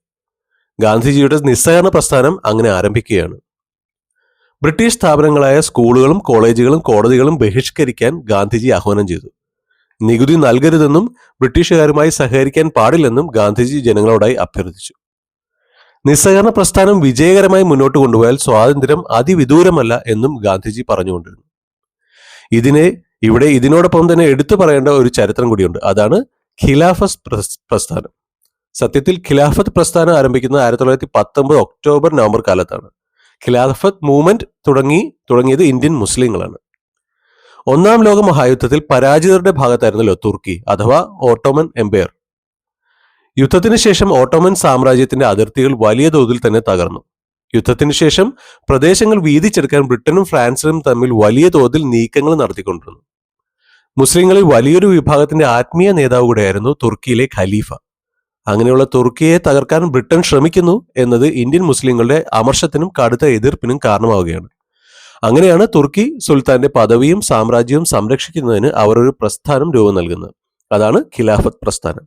1919 തന്നെ ഖിലാഫത്ത് പ്രസ്ഥാനം ശക്തി പ്രാപിക്കുകയുണ്ടായി.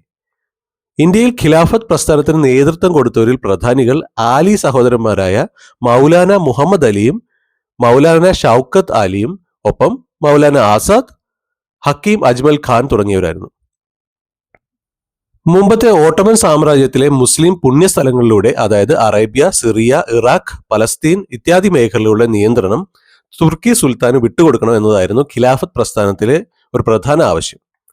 നിസ്സഹകരണ പ്രസ്ഥാനത്തെ ഖിലാഫത്ത് പ്രസ്ഥാനമായി കൂട്ടിയിണക്കുന്നത് ഇന്ത്യയിൽ ഹിന്ദു മുസ്ലിം മൈത്രി ശക്തമാക്കാൻ ഉപകരിക്കുമെന്നും ഇത്തരത്തിലുള്ള ഒരു ഹിന്ദു മുസ്ലിം ഐക്യത്തിന് അധിഷ്ഠിതമായ ഒരു പ്രസ്ഥാനത്തിന് ഇന്ത്യയിലെ ബ്രിട്ടീഷ് ഭരണം അവസാനിപ്പിക്കാൻ വളരെ വേഗം കഴിയുമെന്നും ഗാന്ധിജി വിശ്വസിക്കുകയും അതുകൊണ്ട് തന്നെ ഖിലാഫത്ത് പ്രസ്ഥാനത്തിന് ഗാന്ധിജി പൂർണ്ണ പിന്തുണയും നൽകുകയുണ്ടായി. ചുരുക്കിയാൽ ഈ നിസ്സഹകരണ ഖിലാഫത്ത് മൂവ്മെന്റുകൾ ഹിന്ദു മുസ്ലിം ഐക്യത്തിൽ അധിഷ്ഠിതമായ ബ്രിട്ടീഷിനെതിരെയുള്ള ഒരു പ്രതിഷേധത്തിന് തന്നെ തുടക്കമിട്ടു എന്ന് പറയാം. ഏതായാലും 1921 ഖിലാഫത്ത് പ്രസ്ഥാനത്തേക്ക് ബ്രിട്ടീഷുകാർ അടിച്ചമർത്തി. നേതാക്കളൊക്കെ തന്നെയും അറസ്റ്റ് ചെയ്യപ്പെടുകയുണ്ടായി. എന്നാൽ നിസ്സഹകരണ പ്രസ്ഥാനം എന്നത് അതിശക്തമായിരുന്നു. 1919 ഗവൺമെന്റ് ഓഫ് ഇന്ത്യ ആക്ടിനെ പറ്റി നേരത്തെ പറഞ്ഞിരുന്നല്ലോ. 1919 ഭരണഘടന പരിഷ്കരിക്കുന്നതിലേക്ക് നിർദ്ദേശങ്ങൾ സമർപ്പിക്കാൻ ഒരു സമ്മേളനം വിളിച്ചുകൂട്ടണമെന്ന പ്രമേയമൊക്കെ ഈ സമയത്ത് പാസ്സാവുകയുണ്ടായി. സത്യത്തിൽ ഇത് 1919 ഗവൺമെന്റ് ഓഫ് ഇന്ത്യ ആക്ടിൽ തന്നെ പറയുന്ന ഒരു സംഭവമാണ്. 10 വർഷങ്ങൾക്കപ്പുറം ഒരു കമ്മീഷനെ നിയമിച്ച് ഭരണം എങ്ങനെ എന്നതിനെക്കുറിച്ചും പൊളിറ്റിക്കൽ റിഫോംസ് എന്തൊക്കെ വേണമെന്നും ഒക്കെ പഠനം നടത്തണം എന്നതായിരുന്നു അത്. അങ്ങനെ ഇന്ത്യയിലെ ഭരണഘടനാ പ്രശ്നങ്ങൾക്ക് വിശദമായി പഠിച്ച് പ്രശ്നപരിഹാരങ്ങൾ സൂചിപ്പിക്കാനായി ബ്രിട്ടീഷ് ഗവൺമെന്റ് തന്നെ സർ ജോൺ സൈമൺ അധ്യക്ഷനായിക്കൊണ്ട് ഒരു കമ്മീഷനെ നിയമിക്കുകയുണ്ടായി. ഇതാണ് പൊതുവെ സൈമൺ കമ്മീഷൻ എന്ന പേരിൽ അറിയപ്പെടുന്നത്. ജോൺ സൈമൺ ഉൾപ്പെടെ 7 ബ്രിട്ടീഷ് അംഗങ്ങളായിരുന്നു ഈ കമ്മീഷനിലുണ്ടായിരുന്നത്. അതായത് ഈ കമ്മീഷനിലെ എല്ലാവരും തന്നെ ബ്രിട്ടീഷ് പാർലമെന്റിന്റെ വക്താക്കളായിരുന്നു എന്ന് തന്നെ. ഇന്ത്യക്ക് വേണ്ടി നിർമ്മിച്ച കമ്മീഷനിൽ ഒരു ഇന്ത്യക്കാരൻ പോലും ഉണ്ടായിരുന്നില്ല എന്ന അവസ്ഥ. ഇന്ത്യയുടെ ഭാവിക്കായി എന്ന പേരിൽ നിർമ്മിക്കപ്പെട്ട ഈ കമ്മീഷനിൽ ഇന്ത്യക്കാരില്ലാത്തതുകൊണ്ട് തന്നെ വലിയ തോതിൽ പ്രതിഷേധങ്ങൾ ഉയരുകയുണ്ടായി. കമ്മീഷന്റെ പ്രവർത്തനങ്ങളെല്ലാം തന്നെ ബഹിഷ്കരിക്കാൻ കോൺഗ്രസ് ഇന്ത്യൻ ജനതയോട് വളരെ പെട്ടെന്ന് തന്നെ ആഹ്വാനം ചെയ്യുകയുണ്ടായി. Nehru, Gandhi, Muslim League, Jinnah, Indian National Congress തുടങ്ങിയ മിക്ക നേതാക്കളും സംഘടനകളൊക്കെ സൈമൺ കമ്മീഷനെ എതിർക്കുകയുണ്ടായി.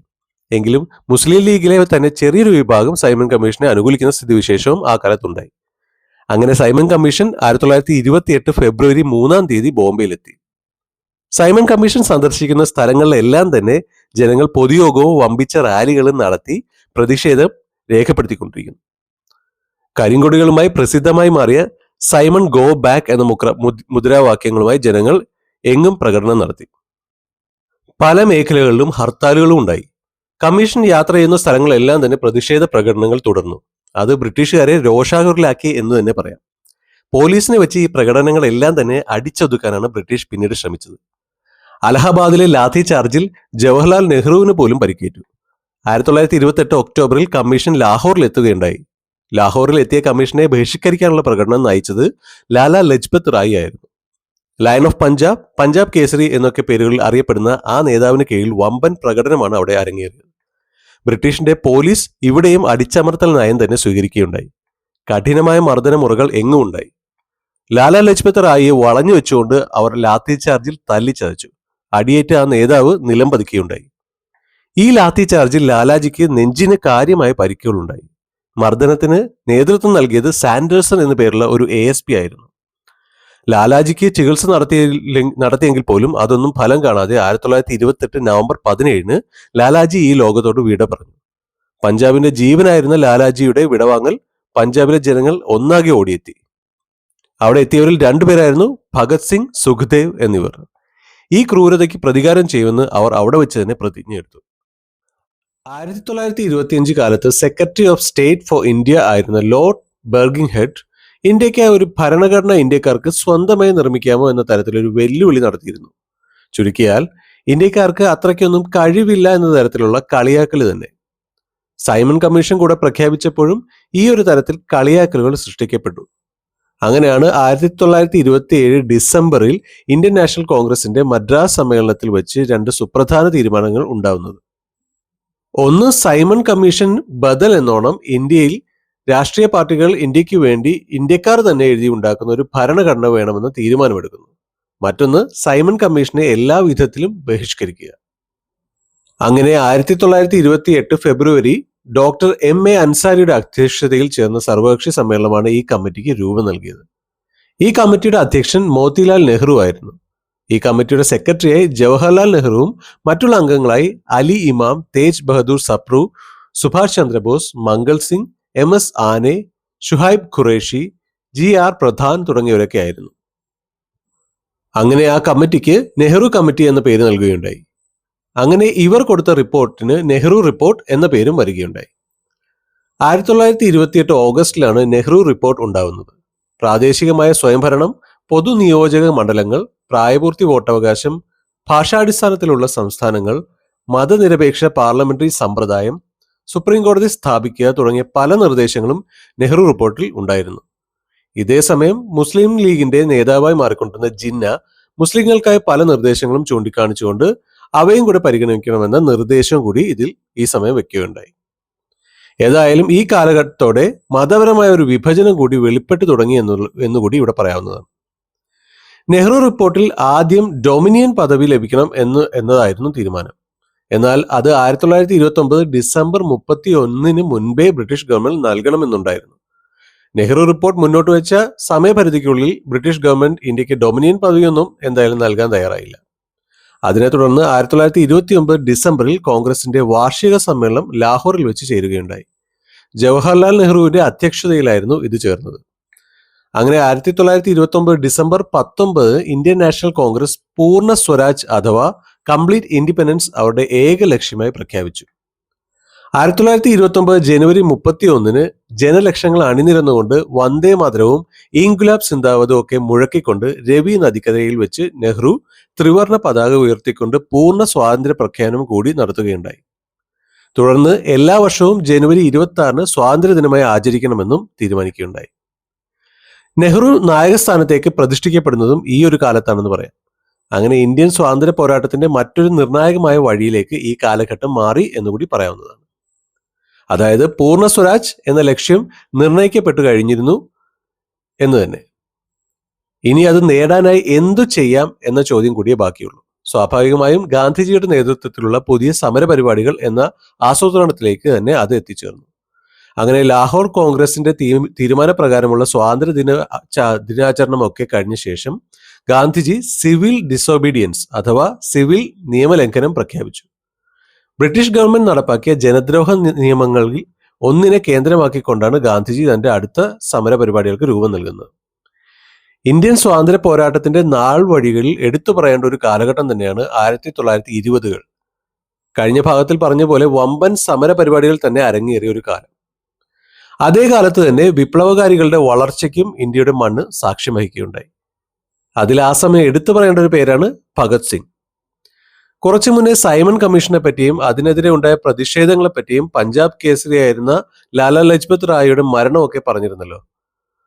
അതിനോടൊപ്പം തന്നെ പറയേണ്ട ഇന്ത്യൻ യുവതയുടെ നിർണായക സ്വാധീന ശക്തിയെ മാറിയ ഭഗത് സിംഗിന്റെ പ്രതികാരം കൂടി അവിടെ ഉൾപ്പെടുത്തേണ്ടതാണ്. സത്യത്തിൽ ബ്രിട്ടീഷുകാരുടെ ഉറക്കം കെടുത്തിയ ധീര ദേശാഭിമാനിയായിരുന്നു ഭഗത് സിംഗ്. 1920-കളിൽ കാൺപൂരിൽ വെച്ച് ഇന്ത്യയിലെ വിപ്ലവകാരികൾ രഹസ്യമായി സമ്മേളിച്ച് ഒരു വിപ്ലവ സംഘടനയൊക്കെ ഉണ്ടാക്കുന്നതും പിൽക്കാലത്ത് 1928-ൽ ഹിന്ദുസ്ഥാൻ സോഷ്യലിസ്റ്റ് റിപ്പബ്ലിക് അസോസിയേഷനൊക്കെ ഉണ്ടാകുന്നതും ഈ കാലഘട്ടത്തിന്റെ നാൾവഴികളിൽ സൃഷ്ടിക്കപ്പെട്ട ചില കാര്യങ്ങളാണ്. ഏതായാലും ഭഗത് സിംഗിനെ സംബന്ധിച്ചിടത്തോളം ലാലാ ലജ്പത് റായ് വെറും ഒരു സ്വാതന്ത്ര്യ പോരാളി മാത്രമായിരുന്നില്ല, പകരം ഒരു ഗുരുനാഥൻ തന്നെയായിരുന്നു. അതുകൊണ്ട് തന്നെയാണ് ആ ക്രൂരതയ്ക്ക് പകരം വീട്ടാനായി ഭഗത് സിംഗ് ഇറങ്ങിത്തിരിച്ചിരുന്നത്. ഭഗത് സിംഗ്, ചന്ദ്രശേഖർ ആസാദ്, സുഖദേവ്, രാജ്ഗുരു എന്നിവർ രഹസ്യമായി യോഗം ചേരുകയും എസ് പി ആയ സ്കോട്ട്, ASP ആയ സാൻഡേഴ്സൺ എന്നിവരെ വധിക്കാൻ തീരുമാനിക്കുകയും ഉണ്ടായി. ലാലാജി മരിച്ചിട്ട് ഒരു മാസം തികഞ്ഞ 1928 ഡിസംബർ 17-ന് ലാഹോറിലെ പോലീസ് സൂപ്രണ്ടിന്റെ ഓഫീസ് പരിസരത്ത് വെച്ച് സാൻഡേഴ്സിനെ വെടിവെച്ച് കൊല്ലുകയുണ്ടായി. രാജ്ഗുരുവും ഭഗത് സിംഗും ചേർന്നാണ് ഇത് ചെയ്തത്. അവിടെ ഉണ്ടായിരുന്ന കോൺസ്റ്റബിൾ ചതൻ സിംഗ് ഇതിനെ തടയാൻ ശ്രമിച്ചപ്പോൾ പതികു നിന്ന ചന്ദ്രശേഖർ ആസാദ് അയാളെയും വകവരുത്തി. പോലീസ് പിടികൂടുന്നതിന് മുന്നേ ഏവരും രക്ഷപ്പെടുകയുണ്ടായി. ഏതായാലും തൊട്ടടുത്ത നിമിഷം തന്നെ ലാലാജിയെ കൊന്നതിന്റെ പ്രതികാരമാണിതെന്ന തരത്തിൽ നാട്ടിലെങ്ങും പോസ്റ്ററുകൾ പ്രത്യക്ഷപ്പെടുകയുണ്ടായി. അതിനുശേഷം ഭഗത് സിംഗ് കുറച്ചുകാലം ഒളിവിലായിരുന്നു. ഈ സമയമാണ് ഡൽഹിയിലെ നിയമനിർമ്മാണ സഭയിൽ ഒരു തൊഴിലാളി വിരുദ്ധ ബിൽ അവതരിപ്പിക്കുന്ന കാര്യം ഇവർ അറിയുന്നത്. അതിനെതിരായി 1929 ഏപ്രിൽ 8-നാണ് നിയമനിർമ്മാണ സഭയുടെ ഗാലറിയിലേക്ക് ഭഗത് സിംഗും പട്കേശ്വർ ദത്തും കയറിപ്പറ്റിയത്. ബില്ല് അവതരിപ്പിച്ചു കഴിഞ്ഞ ഉടനെ തന്നെ ആ സഭയിൽ ബോംബുകൾ പൊട്ടിത്തെറിച്ചു. തുടർന്ന് ഇരുവരും ചേർന്ന് ലഘുലേഖകൾ വലിച്ചെറിഞ്ഞു. ഇൻക്ലാബ് സിന്ദാബാദ് എന്ന മുദ്രാവാക്യം അവിടെ ആകെ മുഴങ്ങിക്കേട്ടു. പുകപടലം കൊണ്ട് ആർക്കും ഒന്നും കാണാൻ പറ്റാത്ത അവസ്ഥ ഉണ്ടായിട്ടും ഭഗത് സിംഗും പട്കേശ്വർ ദത്തും ഒന്നും ഓടി രക്ഷപ്പെടുകയുണ്ടായില്ല. പകരം അവർ പിടികൊടുക്കുകയും അറസ്റ്റ് വരിക്കുകയും ഉണ്ടായി. അങ്ങനെ വധക്കേസിലും ലാഹോർ ഗൂഢാലോചന കേസിലുമൊക്കെ ഭഗത് സിംഗ് പ്രതിയാവുകയും 1930 ഒക്ടോബർ 7-ന് അന്തിമ വിധി പ്രസ്താവിക്കുകയുമുണ്ടായി. ഭഗത് സിംഗ്, സുഖദേവ്, രാജ്ഗുരു എന്നിവരെ തൂക്കിക്കൊല്ലാനാണ് വിധിച്ചത്. ഭഗത് സിംഗിനെ തൂക്കിലേറ്റാതിരിക്കാൻ നാടെങ്ങും ഹർത്താലുകളും പ്രകടനവും ഒക്കെ ഉണ്ടായി. അപ്പീലുകൾ ഉണ്ടായെങ്കിൽ പോലും അവയൊക്കെ തള്ളപ്പെട്ടു. ഭഗത് സിംഗിനായി നെഹ്റു വലിയ തോതിൽ ഇടപെടുകയും ഭഗത് സിംഗിനായി അഹിംസയിലൊക്കെ നിലനിന്നിരുന്ന കോൺഗ്രസിൽ നിർണായക നിലപാടുകൾ എടുക്കുകയും ഉണ്ടായി. എന്നാൽ യാതൊന്നും സംഭവിക്കാതെ 1931 മാർച്ച് 23 3 മണിക്കും ബ്രിട്ടീഷുകാർ ഭഗത് സിംഗിനെ തൂക്കിക്കൊല്ലുകയുണ്ടായി. മൃതശരീരം ബന്ധുക്കൾക്ക് നൽകുക പോലും ഉണ്ടായില്ല. എന്നും ഇന്ത്യയിലെ യുവതലമുറയുടെ ആവേശം കൊള്ളിച്ചുകൊണ്ട് ഭഗത് സിംഗ് അനശ്വരനായി നിൽക്കുന്നു എന്ന് പറയാം. ഏതായാലും അദ്ദേഹത്തിന്റെ ഈ രക്തസാക്ഷിത്വമൊക്കെ ഒരു തരത്തിൽ ഇന്ത്യൻ സ്വാതന്ത്ര്യ സമരത്തിന് വലിയ തോതിൽ ഊർജം നൽകി എന്നുകൂടി എടുത്തു പറയണം. പൂർണ്ണ സ്വരാജ് പ്രഖ്യാപിക്കുകയും അത് നേടുന്നതിനായി കോൺഗ്രസ് നിയമലംഘന പ്രസ്ഥാനം തുടങ്ങാൻ തീരുമാനിക്കുകയും ചെയ്ത കാര്യം നേരത്തെ പറഞ്ഞല്ലോ. സ്വാഭാവികമായും ഈ ഒരു നീക്കത്തിന് നേതൃത്വം നൽകിയത് മഹാത്മാഗാന്ധി തന്നെയാണ്. അപ്രകാരം ബ്രിട്ടീഷ് ഭരണത്തിനെതിരായി ഗാന്ധിജി നയിച്ച രണ്ടാമത്തെ ഐതിഹാസിക സമരമാണ് സിവിൽ നിയമലംഘന പ്രസ്ഥാനം എന്ന് പറയാം. ബ്രിട്ടീഷ് ഗവൺമെന്റ് നടപ്പാക്കിയ ജനദ്രോഹ നടപടികളിൽ ഒന്നിനെ കേന്ദ്രമാക്കിക്കൊണ്ടാണ് ഗാന്ധിജി തന്റെ സമരപരിപാടികൾ തുടക്കമിടുന്നത്. ഉപ്പ് നിർമ്മിക്കാനുള്ള കുത്തകാവകാശം രാഷ്ട്രത്തിന് നൽകിക്കൊണ്ടുള്ളതായിരുന്നു ആ നിയമം. പുതിയ ഉപ്പ് നിയമം വന്നതിന് ശേഷം വീട്ടാവശ്യത്തിന് പോലും കിട്ടാത്ത അവസ്ഥയിലേക്ക് ഉപ്പ് മാറിയപ്പോൾ അതേ ഉപ്പിനെ ആധാരമാക്കിക്കൊണ്ടുള്ള ഒരു സമരതന്ത്രം വൻ ജനപിന്തുണയാണ് നേടിയെടുത്തത്. അങ്ങനെ ഉപ്പ് നിയമം ലംഘിച്ചുകൊണ്ട് സിവിൽ നിയമലംഘനം നടത്താൻ ഗാന്ധിജി തീരുമാനിക്കുകയുണ്ടായി. ഇന്നുമെന്നും ഐതിഹാസിക ചരിത്രമായി നിലനിൽക്കുന്ന ദണ്ഡി യാത്രയോടെയാണ് ഇതിന് തുടക്കം കുറിക്കുന്നത്. ഉപ്പിന്റെ പ്രാധാന്യവും അതുമായി ബന്ധപ്പെട്ട് ഉണ്ടാവാൻ പോകുന്ന ജനപിന്തുണയും ഒന്നും അന്ന് ബ്രിട്ടീഷിന്റെ ഭരണകൂടം മനസ്സിലാക്കിയുണ്ടായില്ല. അങ്ങനെ 1930 മാർച്ച് 12-ന് തിരഞ്ഞെടുക്കപ്പെട്ട തന്റെ 78 വിശ്വസ്തരായ അനുയായികൾക്കൊപ്പം ഗാന്ധിജി സബർമതി ആശ്രമത്തിൽ നിന്ന് ഏതാണ്ട് 388 കിലോമീറ്റർ അകലെയുള്ള ദണ്ഡി കടൽത്തീരത്തേക്ക് മാർച്ച് ചെയ്തു. ഈ ഐതിഹാസികമായ യാത്ര 24 ദിവസം കൊണ്ടാണ് കടൽ തീരത്തേക്ക് എത്തിയത്. ഇന്ത്യയിലെ എന്നല്ല, ലോകത്തിലെ തന്നെ വാർത്താ മാധ്യമങ്ങളൊക്കെ തന്നെയും ഈ ഐതിഹാസിക യാത്ര വാർത്തയാക്കിയുണ്ടായി. അങ്ങനെ 1930 ഏപ്രിൽ 6-ന് ഗാന്ധിജിയും അനുയായികളും ഉപ്പ് നിയമം പരസ്യമായി ലംഘിച്ചുകൊണ്ട് ഉപ്പുണ്ടാക്കി. സത്യത്തിൽ നിയമലംഘന പ്രസ്ഥാനം നാടെങ്ങും പടരാൻ അധിക സമയമൊന്നും വേണ്ടി വന്നില്ല. ഉപ്പ് സത്യാഗ്രഹം തന്നെ ഇന്ത്യയിലെ പല പല ദേശങ്ങളിലും നടത്തപ്പെട്ടു. വനനിയമങ്ങളൊക്കെ ലംഘിച്ചുകൊണ്ട് കർഷകർ വൻതോതിൽ നിയമലംഘന പ്രസ്ഥാനത്തിൽ പങ്കാളികളായി. പലയിടങ്ങളിൽ നിലവിലെ നിയമങ്ങളെ തള്ളുകയും ഭൂനികുതി നൽകാതിരിക്കുകയുമൊക്കെ ഉണ്ടായി. വിദേശ വസ്തുക്കൾ ഒന്നടങ്കം ബഹിഷ്കരിക്കാനുള്ള ആഹ്വാനങ്ങൾ സൃഷ്ടിക്കപ്പെട്ടു. വിദ്യാർത്ഥികൾ വിദ്യാഭ്യാസ സ്ഥാപനങ്ങളും മറ്റുള്ളവർ അതാത് ഓഫീസുകളും തൊഴിലാളികൾ അവരുടെ ഫാക്ടറികളുമൊക്കെ ബഹിഷ്കരിച്ചും നിയമലംഘന പ്രസ്ഥാനത്തിൽ പങ്കാളികളായി. അതായത് ഇതിനു മുന്നേ വൻതോതിൽ ജനപങ്കാളിത്തമുണ്ടായിരുന്ന നിസ്സഹകരണ സമരം പോലെ തന്നെ മറ്റൊരു സമരം കൂടി ഇന്ത്യയിൽ സൃഷ്ടിക്കപ്പെട്ടു. റാംസെ മക്ഡൊണാൾഡിന്റെ നേതൃത്വത്തിലുള്ള ബ്രിട്ടീഷ് ഗവൺമെന്റ് പതിവ് രീതിയിൽ ഈ സത്യാഗ്രഹ സമരത്തെയും അടിച്ചമർത്താനാണ് ശ്രമിച്ചത്. ഉപ്പ് സത്യാഗ്രഹത്തിന്റെ കാലത്ത് ഏതാണ്ട് 60,000-ലധികം ഇന്ത്യക്കാരെ അറസ്റ്റ് ചെയ്തു എന്നാണ് കണക്ക്. ഗാന്ധിജിയെയും മെയ് 5-ന് അറസ്റ്റ് ചെയ്ത് തടവിൽ ആക്കുകയുണ്ടായി. ഗവൺമെന്റ് കോൺഗ്രസിനെ നിരോധിക്കുകയും പത്രങ്ങൾക്ക് സെൻസർഷിപ്പ് നൽകുകയും ഉണ്ടായി. ഉപ്പ് സത്യാഗ്രഹത്തിൽ പങ്കെടുത്ത് ഏതാണ്ട് 110 പേർ മരിച്ചെന്നും 1000-ഓളം പേർക്ക് പരിക്കേറ്റു എന്നുമൊക്കെയാണ് ഔദ്യോഗിക കണക്കെങ്കിലും യഥാർത്ഥത്തിൽ അതിലും എത്രയോ അധികം പേർ വരുമെന്ന് ഉറപ്പുള്ള കാര്യമാണ്. ഇന്ത്യയിലെ ബഹുഭൂരിപക്ഷം ബിസിനസ്സുകളും താറുമാറായപ്പോൾ ഇന്ത്യയിലെ മുതലാളിമാർ ഗാന്ധിജിയെ വെറുത്തു എന്നുകൂടി പറയാം. എന്നാൽ മറുവശത്ത് സാധാരണക്കാരായ ജനങ്ങൾ ഗാന്ധിജിയുടെ സത്യാഗ്രഹ വഴിയിലേക്ക് ഒഴുകിയെത്തുകയുണ്ടായി. ഒരു പോലീസ് ഉദ്യോഗസ്ഥന്റെ റിപ്പോർട്ടിൽ ദിവസങ്ങൾ കഴിയുന്തോറും ഗാന്ധിജി കൂടുതൽ ശക്തി ആർജിക്കുകയാണ് എന്ന പരാമർശവും ഉണ്ടായിരുന്നു. ഏതായാലും ദണ്ഡിയാത്രയോടെ ലോകം മുഴുവനും ഗാന്ധിജിയെ അറിയുകയുണ്ടായി. ദണ്ഡിയാത്രയിലൊക്കെ ഉണ്ടായ ജനപങ്കാളിത്തവും നിയമലംഘന സമരങ്ങളുടെ ശക്തിയും അനന്തകാലം ബ്രിട്ടീഷിന് ഇവിടെ തുടരാനാവില്ലെന്ന് അവരെ ബോധ്യപ്പെടുത്തി. പല അധികാരങ്ങളും ഇന്ത്യക്ക് വിട്ടു നൽകിയാൽ മാത്രമേ പിടിച്ചു നിൽക്കാനെങ്കിലും ആവൂ എന്ന ബോധ്യം ബ്രിട്ടീഷുകാരിൽ ഇതോടുകൂടി സൃഷ്ടിക്കപ്പെട്ടു. അങ്ങനെ സൈമൺ കമ്മീഷൻ റിപ്പോർട്ടിനെ പറ്റിയും ഇന്ത്യയിലെ ഭാവി ഭരണഘടനാ പരിഷ്കാരങ്ങളെക്കുറിച്ചുമുള്ള ചർച്ച ചെയ്യാൻ വട്ടമേശ സമ്മേളനങ്ങൾ തീരുമാനിക്കപ്പെട്ടു. 1930 നവംബറിലെ 1-ാം വട്ടമേശ സമ്മേളനത്തിൽ ഗാന്ധിജിയോ കോൺഗ്രസോ ഒന്നും പങ്കെടുക്കുകയുണ്ടായില്ല. കാരണം മിക്കവരും ആ സമയത്ത് ജയിലിലായിരുന്നു. എന്നാൽ പ്രശ്നത്തിന്റെ വ്യാപ്തിയൊക്കെ മനസ്സിലാക്കിയ ഇന്ത്യയുടെ വൈസ്രോയ് ആയിരുന്ന ഇർവിൻ പ്രഭു കോൺഗ്രസുമായി ഒരു ഒത്തുതീർപ്പ് സംഭാഷണങ്ങൾക്ക് തയ്യാറായി. അതിന്റെ ഭാഗമായി 1931 ജനുവരിയിൽ ഗാന്ധിജിയെയും മറ്റു പല നേതാക്കളെയും ജയിൽ മോചിതരാക്കി. തുടർന്ന് വൈസ്രോയി ആയ ഇർവിൻ പ്രഭുവും ഗാന്ധിജിയുമൊക്കെ ചേർന്ന് വൻപൻ ചർച്ചകൾക്കപ്പുറം ഒരു ഒത്തുതീർപ്പ് കരാർ ഒപ്പുവെക്കപ്പെട്ടു. ഇത് ഗാന്ധി ഇർവിൻ സന്ധി എന്നാണ് പൊതുവെ അറിയപ്പെടുന്നത്. പ്രക്ഷോഭകാലത്ത് അറസ്റ്റിലായ എല്ലാ രാഷ്ട്രീയ പ്രവർത്തകരെയും വിട്ടയക്കും, പല പ്രദേശങ്ങളിൽ ഉപ്പുണ്ടാക്കാൻ ഇന്ത്യക്കാരെ അനുവദിക്കും, സിവിൽ നിയമലംഘന പ്രസ്ഥാനം നിർത്തിവെക്കും, 2-ാം വട്ടമേശ സമ്മേളനത്തിൽ കോൺഗ്രസ് ഭാഗമാകും തുടങ്ങിയവയൊക്കെയായിരുന്നു ഇതിലെ പ്രധാനപ്പെട്ട വ്യവസ്ഥകൾ. എന്നാൽ ഈ കരാറിനെ കോൺഗ്രസിലെ തന്നെ പലരും വിമർശിക്കുകയുണ്ടായി. രാഷ്ട്രീയ സ്വാതന്ത്ര്യം അല്ലെങ്കിൽ പൂർണ്ണ സ്വരാജിലേക്ക് വഴി തുറക്കുന്ന യാതൊന്നും ഈ സന്ധിയിലില്ല എന്നുള്ളതായിരുന്നു അതിലെ പ്രധാന കാരണം. മറ്റൊന്ന്, ഭഗത് സിംഗ്, സുഖദേവ്, രാജ്ഗുരു തുടങ്ങിയവരുടെ വധശിക്ഷ ജീവപര്യന്തമാക്കണമെന്ന ആവശ്യം പോലും ഗവൺമെന്റ് അംഗീകരിച്ചില്ല എന്നതും. എങ്കിലും 1931 കറാച്ചിയിൽ വെച്ച് നടന്ന കോൺഗ്രസ് സമ്മേളനത്തിൽ വെച്ച് ഗാന്ധി ഇർവിൻ സന്ധി അംഗീകരിക്കപ്പെട്ടു. അധികം താമസിയാതെ ഭഗത് സിംഗും രാജ്ഗുരുവും സുഖദേവും എന്നിവരെ ബ്രിട്ടീഷ് ഗവൺമെന്റ് തൂക്കിലേറ്റുകയുണ്ടായി. 2-ാം വട്ടമേശ സമ്മേളനം 1931 സെപ്റ്റംബറിൽ ലണ്ടനിൽ വെച്ച് ആരംഭിക്കുകയുണ്ടായി. ഇംഗ്ലണ്ടിലെയും ഇന്ത്യയിലെയും രാഷ്ട്രീയ പാർട്ടികളുടെ പ്രതിനിധികളും ഇന്ത്യയിലെ നാട്ടുരാജ്യങ്ങളുടെ പ്രതിനിധികളും അടക്കം 107 പേരാണ് ഉണ്ടായിരുന്നത്. കോൺഗ്രസിന്റെ ഏക പ്രതിനിധിയായി മഹാത്മാഗാന്ധിജിയും പങ്കെടുത്തു. കോൺഗ്രസ് മുഴുവൻ ഇന്ത്യയെയാണ് പ്രതിനിധീകരിക്കുന്നത് എന്ന ഗാന്ധിയുടെ വാദം മറ്റുള്ളവർ ഒരു തരത്തിലും അംഗീകരിച്ചില്ല. മുസ്ലിം ന്യൂനപക്ഷത്തെ പ്രതിനിധീകരിക്കുന്നത് മുസ്ലിം ലീഗാണെന്നും നാട്ടുരാജ്യങ്ങളെ പ്രതിനിധീകരിക്കാൻ കോൺഗ്രസിന് അവകാശമില്ലെന്നും തുടങ്ങി പല പല വാദങ്ങൾ അവിടെ ഉയർന്നു തുടങ്ങി. അധകൃത വർഗക്കാരെ കോൺഗ്രസും ഗാന്ധിജിയും പ്രതിനിധീകരിക്കുന്നില്ലെന്നും ഡോക്ടർ BR അംബേദ്കർ വാദിക്കുകയുണ്ടായി. ഇത്തരത്തിൽ ഈയൊരു സമ്മേളനത്തിൽ പോലും വലിയൊരു ഭിന്നിപ്പാണ് സൃഷ്ടിക്കപ്പെട്ടത്. ഇന്ത്യക്കാരുടെ ഇടയിലുള്ള ഇത്തരം ഭിന്നിപ്പുകളാണ് അധികാര കൈമാറ്റത്തിന് തടസ്സമായി നിൽക്കുമെന്ന തന്ത്രം പുറത്തെടുക്കാനും ബ്രിട്ടീഷുകാർ ഇതിലൂടെ കഴിഞ്ഞു. ചുരുക്കിയാൽ ഈ ഭിന്നിപ്പിലൂടെ സ്വാതന്ത്ര്യം എവിടെയെന്ന ചോദ്യം പോലും ഉയരാതെ തന്നെ തടഞ്ഞു എന്ന് പറയാം. അങ്ങനെ നിരാശയോടെ ഗാന്ധിജി 1931 ഡിസംബറിൽ ഇന്ത്യയിലേക്ക് തിരിച്ചെത്തി. നിയമലംഘന പ്രസ്ഥാനം ഗാന്ധിജി പുനരാരംഭിക്കുകയും ചെയ്തു. ഇതിനിടയിലാണ് പുതിയ വൈസ്രോയായ വില്ലിംഗ്ടൺ പ്രഭു എത്തുന്നത്. കോൺഗ്രസിനോടോ ഗാന്ധിജിയോടോ ഒട്ടും തന്നെ മമതയില്ലായിരുന്ന ഒരാളായിരുന്നു വെല്ലിംഗ്ടൺ പ്രഭു. ഗാന്ധിജിയുടെയും മറ്റും പല നേതാക്കളുടെയും വീണ്ടും അറസ്റ്റ് ചെയ്യപ്പെട്ടു. കോൺഗ്രസ് വീണ്ടും നിരോധിത സംഘടനയായി മാറി.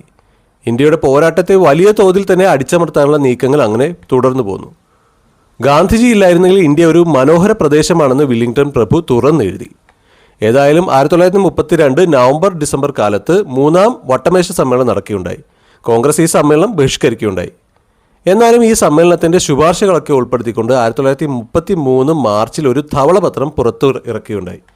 അതിനപ്പുറം ഇതിനെയൊക്കെ അടിസ്ഥാനപ്പെടുത്തിക്കൊണ്ട് 1933 നവംബറിൽ ഒരു റിപ്പോർട്ട് സമർപ്പിക്കപ്പെട്ടു. ഇതിനെ ആധാരമാക്കിയാണ് 1935 ഗവൺമെൻറ് ഓഫ് ഇന്ത്യ ആക്ട് സൃഷ്ടിക്കപ്പെടുന്നത്. ഇതിനിടയിൽ മുസ്ലിങ്ങൾ, സിഖുകാർ, ആംഗ്ലോ ഇന്ത്യക്കാർ, ക്രിസ്ത്യാനികൾ എന്നിവർക്ക് പുറമെ ഹിന്ദു സമുദായത്തിലെ അധകൃത വർഗ്ഗക്കാർക്കും പ്രത്യേക നിയോജക മണ്ഡലങ്ങൾ എന്ന തീരുമാനവും വന്നു. എന്നാൽ ഇതിനെ ഗാന്ധിജി ശക്തമായി എതിർക്കുകയാണ് ഉണ്ടായത്. ഇത് ഹിന്ദുക്കളുടെ ഐക്യത്തെ പ്രതികൂലമായി ബാധിക്കുമെന്നും ഒപ്പം അധകൃതരെന്ന് മുദ്ര കുത്തപ്പെട്ടവർ അങ്ങനെ തന്നെ ഇരിക്കുമെന്നും ഒപ്പം സ്വാതന്ത്ര്യ പോരാട്ടത്തിൻ്റെ ദിശ തന്നെ തകർക്കപ്പെടുമെന്നൊക്കെയായിരുന്നു ഗാന്ധിജിയുടെ ആശങ്കകൾ. ബി.ആർ. അംബേദ്കർ ഈ തീരുമാനത്തെ സ്വാഗതം ചെയ്തപ്പോൾ ഇതിനെതിരായി ഗാന്ധിജി മരണം വരെ ഉപവാസം ആരംഭിക്കുകയും ചെയ്തു. ഈ സമയം ഇന്ത്യൻ നാഷണൽ കോൺഗ്രസിൻ്റെ പ്രസിഡന്റായി ഉണ്ടായിരുന്നത് പണ്ഡിറ്റ് മദൻ മോഹൻ മാളവിയായിരുന്നു. ഇദ്ദേഹത്തിൻ്റെ നേതൃത്വത്തിലൊക്കെ ചർച്ചകൾ നടക്കുകയും ഒരു ഒത്തുതീർപ്പ് സൃഷ്ടിക്കപ്പെടുകയും ഉണ്ടായി. 1932 സെപ്റ്റംബറിൽ സൃഷ്ടിക്കപ്പെട്ട പൂന കരാർ എന്നറിയപ്പെടുന്ന ഇതിനനുസരിച്ച് പൊതു നിയോജക മണ്ഡലങ്ങളിൽ തന്നെ അധകൃത വർഗ്ഗക്കാർക്ക് സംവരണം നൽകപ്പെട്ടു. ഇതാണ് പൂന പാക്ട് എന്ന നിലയിൽ അറിയപ്പെടുന്നത്. അങ്ങനെ 71 സീറ്റുകൾ എന്ന് പറഞ്ഞത് 148 സീറ്റുകളിലേക്ക് എത്തി. പൂന കരാറിൻ്റെ പശ്ചാത്തലത്തിൽ ബ്രിട്ടീഷ് ഗവൺമെൻറ് അവരുടെ പ്രഖ്യാപനം പിൻവലിക്കുകയും ചെയ്തു. അങ്ങനെ നീണ്ടുനിന്ന നീക്കങ്ങൾക്കൊടുവിൽ 1935 July 24 British parliament government of India act 1935 പാസാക്കി. 1935 ഗവൺമെൻറ് ഓഫ് ഇന്ത്യ ആക്ട് കേന്ദ്രത്തിലും പ്രവിശ്യകളിലും പല മാറ്റങ്ങൾ തന്നെ നിർദ്ദേശിച്ചു. അഖിലേന്ത്യാ ഫെഡറേഷൻ, പ്രവിശ്യകളിൽ സ്വയംഭരണം തുടങ്ങിയവയൊക്കെ ഇതിന് മുന്നോട്ട് വെച്ച പ്രധാന മാറ്റങ്ങളായിരുന്നു. ദ്വിഭരണം അവസാനിപ്പിച്ചുകൊണ്ട് സംസ്ഥാനങ്ങൾക്ക് വലിയൊരു ശതമാനമെങ്കിലും സ്വയംഭരണം നൽകുക എന്നതായിരുന്നു ഇതിലെ ഏറ്റവും വലിയ സവിശേഷതയായി പറയാവുന്നത്. എങ്കിലും മന്ത്രിസഭകളുടെ തീരുമാനങ്ങൾ റദ്ദാക്കാനും വേണമെങ്കിൽ പിരിച്ചുവിടാനുമൊക്കെ ഗവർണർക്ക് അധികാരവും നൽകിയിരുന്നു. ഇതൊക്കെ ഉള്ളതുകൊണ്ട് തന്നെ ആ കാലത്തെ മിക്ക നേതാക്കളും ഇതിലെ വലിയൊരു വിജയമായൊന്നും കണ്ടതേയില്ല. 1935 government of India act 1937 April 1 മുതൽ നടപ്പാക്കുമെന്ന് അങ്ങനെ ബ്രിട്ടീഷ് ഗവൺമെൻറ് പ്രഖ്യാപിച്ചു. 2 വർഷത്തിന് ശേഷം വലിയൊരു ശതമാനം ജനങ്ങൾക്കെങ്കിലും വോട്ടവകാശമൊക്കെ നൽകിക്കൊണ്ട് തിരഞ്ഞെടുപ്പ് നടന്നു. കോൺഗ്രസ് ഈ തിരഞ്ഞെടുപ്പിൽ മത്സരിക്കുകയുണ്ടായി. നേരിട്ടുള്ള ഒരു തിരഞ്ഞെടുപ്പ് അങ്ങനെ ആദ്യമായിട്ടായിരുന്നു നടന്നത്. Madras, central province, Bihar, Orissa, United provinces, Bombay, Assam, north western provinces, Bengal, Punjab, Sindh തുടങ്ങി 11 പ്രവിശ്യകളിലേക്കായിരുന്നു തിരഞ്ഞെടുപ്പ്. 11 സംസ്ഥാനങ്ങളിൽ 5 എണ്ണത്തിൽ കോൺഗ്രസ് ഭൂരിപക്ഷവും ലഭിച്ചു. ഒപ്പം മറ്റ് 3 ഇടങ്ങളിൽ മറ്റു കക്ഷികളുടെ സഹായത്തോടും മന്ത്രിസഭകൾ രൂപീകരിക്കാൻ കോൺഗ്രസിനായി. അങ്ങനെ 8 സംസ്ഥാനങ്ങളിൽ കോൺഗ്രസ് മന്ത്രിസഭകൾ നിലവിൽ വന്നു. ഓൾ ഇന്ത്യ മുസ്ലിം ലീഗിനാകട്ടെ എവിടെയും മന്ത്രിസഭകൾ രൂപീകരിക്കാനായില്ല. അങ്ങനെ 1937-39 കാലത്ത് കോൺഗ്രസ് മന്ത്രിസഭകൾ ഇന്ത്യയിൽ ആദ്യമായി ഭരണം നടത്തുകയുണ്ടായി. അടിസ്ഥാന വിദ്യാഭ്യാസം, ഭൂനിയമ പരിഷ്കാരം, പഞ്ചായത്ത് ഭരണം തുടങ്ങി പല നല്ല കാര്യങ്ങൾ ആ സമയത്ത് സൃഷ്ടിക്കപ്പെടുകയുണ്ടായി. എന്നാൽ 1939 സെപ്റ്റംബർ 1 2ാം ലോകമഹായുദ്ധം പൊട്ടിപ്പുറപ്പെട്ടു. ലോകത്തിൻ്റെയും ഇന്ത്യയുടെയും ഒക്കെ രാഷ്ട്രീയഗതി തന്നെ മാറ്റിമറിക്കാൻ ഒരു വമ്പൻ യുദ്ധമാണ് അങ്ങനെ സൃഷ്ടിക്കപ്പെട്ടത്. 2ാം ലോകമഹായുദ്ധം ആരംഭിച്ചതോടെ ബ്രിട്ടന് സൈനികപരമായി തന്നെ വലിയ തോതിൽ ഒരുങ്ങേണ്ടതായി വന്നു. അതിശക്തമായി നിലനിന്നിരുന്ന ജർമ്മനിക്ക് മുന്നിൽ പിടിച്ചു നിൽക്കാൻ ബ്രിട്ടന് പരമാവധി ശക്തി സംഭരിക്കേണ്ട ആവശ്യകത ഉണ്ടായിരുന്നു. പതിറ്റാണ്ടുകളായി ബ്രിട്ടനെ എല്ലാവിധത്തിലും സമ്പുഷ്ടമാക്കിയിരുന്ന ഇന്ത്യയെ 1ാം ലോക മഹായുദ്ധത്തിൽ എന്ന പോലെ തന്നെ ഉപയോഗിക്കാൻ ബ്രിട്ടൻ സ്വാഭാവികമായും തീരുമാനിച്ചു. ഇന്ത്യയിൽ ആദ്യമായി കോൺഗ്രസ് മന്ത്രിസഭകളൊക്കെ വന്ന കാലം കൂടിയായിരുന്നു അത്. വൈസ്രോയി ആയിരുന്ന ലിൻലിത് ഗോ 1939 സെപ്റ്റംബർ 3 നാസി ജർമ്മനിയോട് ഇന്ത്യ യുദ്ധത്തിലാണെന്ന് പ്രഖ്യാപിക്കുകയുണ്ടായി. അതായത് ബ്രിട്ടീഷ് ഗവൺമെന്റ് ഇന്ത്യൻ ഭരണമേഖലകളുമായോ അല്ലെങ്കിൽ ഇന്ത്യൻ നേതാക്കളുമായോ ചർച്ചകൾ പോലും നടത്താതെയാണ് യുദ്ധം പ്രഖ്യാപിച്ചത്. ഗാന്ധിജിയും നെഹ്റുവുമൊക്കെ നാസിസത്തിനും ഹിറ്റ്ലർക്കും എതിരായിരുന്നു. അതുകൊണ്ട് തന്നെ 2ാം ലോക മഹായുദ്ധത്തിൽ ബ്രിട്ടീഷിനെ സഹായിക്കാൻ അവർ തയ്യാറുമായിരുന്നു. എന്നാൽ 1914 ഇത്തരമൊരു സാഹചര്യം മുന്നേയും വന്നിരുന്നെങ്കിലും പൂർണ്ണ സ്വാതന്ത്ര്യം ലക്ഷ്യം കണ്ട ഇന്ത്യയെ അന്ന് എന്നാൽ ബ്രിട്ടീഷുകാർ സത്യത്തിൽ ചതിക്കുകയാണ് ഉണ്ടായത്. അതുകൊണ്ട് തന്നെ യുദ്ധം അവസാനിച്ചാൽ ഇന്ത്യക്ക് സ്വാതന്ത്ര്യം നൽകുമെന്ന ഉറപ്പ് അവർ ബ്രിട്ടീഷ് ഗവൺമെന്റിൽ നിന്നും ആവശ്യപ്പെട്ടു. എന്നാൽ ബ്രിട്ടീഷ് ഗവൺമെന്റ് സ്വാഭാവികമായും ഇതിന് തയ്യാറായില്ല. അതിൽ പ്രതിഷേധിച്ചുകൊണ്ട് 1939 ഒക്ടോബറിൽ 2 വർഷം മാത്രം പ്രായമായ കോൺഗ്രസ് മന്ത്രിസഭകൾ രാജിവെക്കുകയുണ്ടായി. ദ്വിരാഷ്ട്ര സിദ്ധാന്തം അല്ലെങ്കിൽ മുസ്ലിങ്ങൾക്കായി പ്രത്യേകം ദേശം എന്നൊരു ആശയം മുസ്ലിം ലീഗിൽ ഉറപ്പിക്കുന്ന ഒരു കാലം കൂടിയായിരുന്നു അത്. അതിന്റെ ഭാഗമായി 1940 മാർച്ചിൽ ലാഹോറിൽ ചേർന്ന മുസ്ലിം ലീഗിന്റെ സമ്മേളനത്തിൽ മുഹമ്മദ് അലി ജിന്ന ദ്വിരാഷ്ട്ര സിദ്ധാന്തം തന്നെ അവതരിപ്പിച്ചു. ഇതാണ് പാകിസ്ഥാൻ റെസല്യൂഷൻ അല്ലെങ്കിൽ ലാഹോർ റെസല്യൂഷൻ എന്ന പേരിലൊക്കെ അറിയപ്പെടുന്നത്. ഉപഭൂഖണ്ഡത്തിലെ മുസ്ലിം ഭൂരിപക്ഷ പ്രദേശങ്ങൾക്ക് സ്വയം ഭരണാവകാശം വേണമെന്നതായിരുന്നു ജിന്നയുടെ ദ്വിരാഷ്ട്ര സിദ്ധാന്തത്തിന്റെ ആശയം.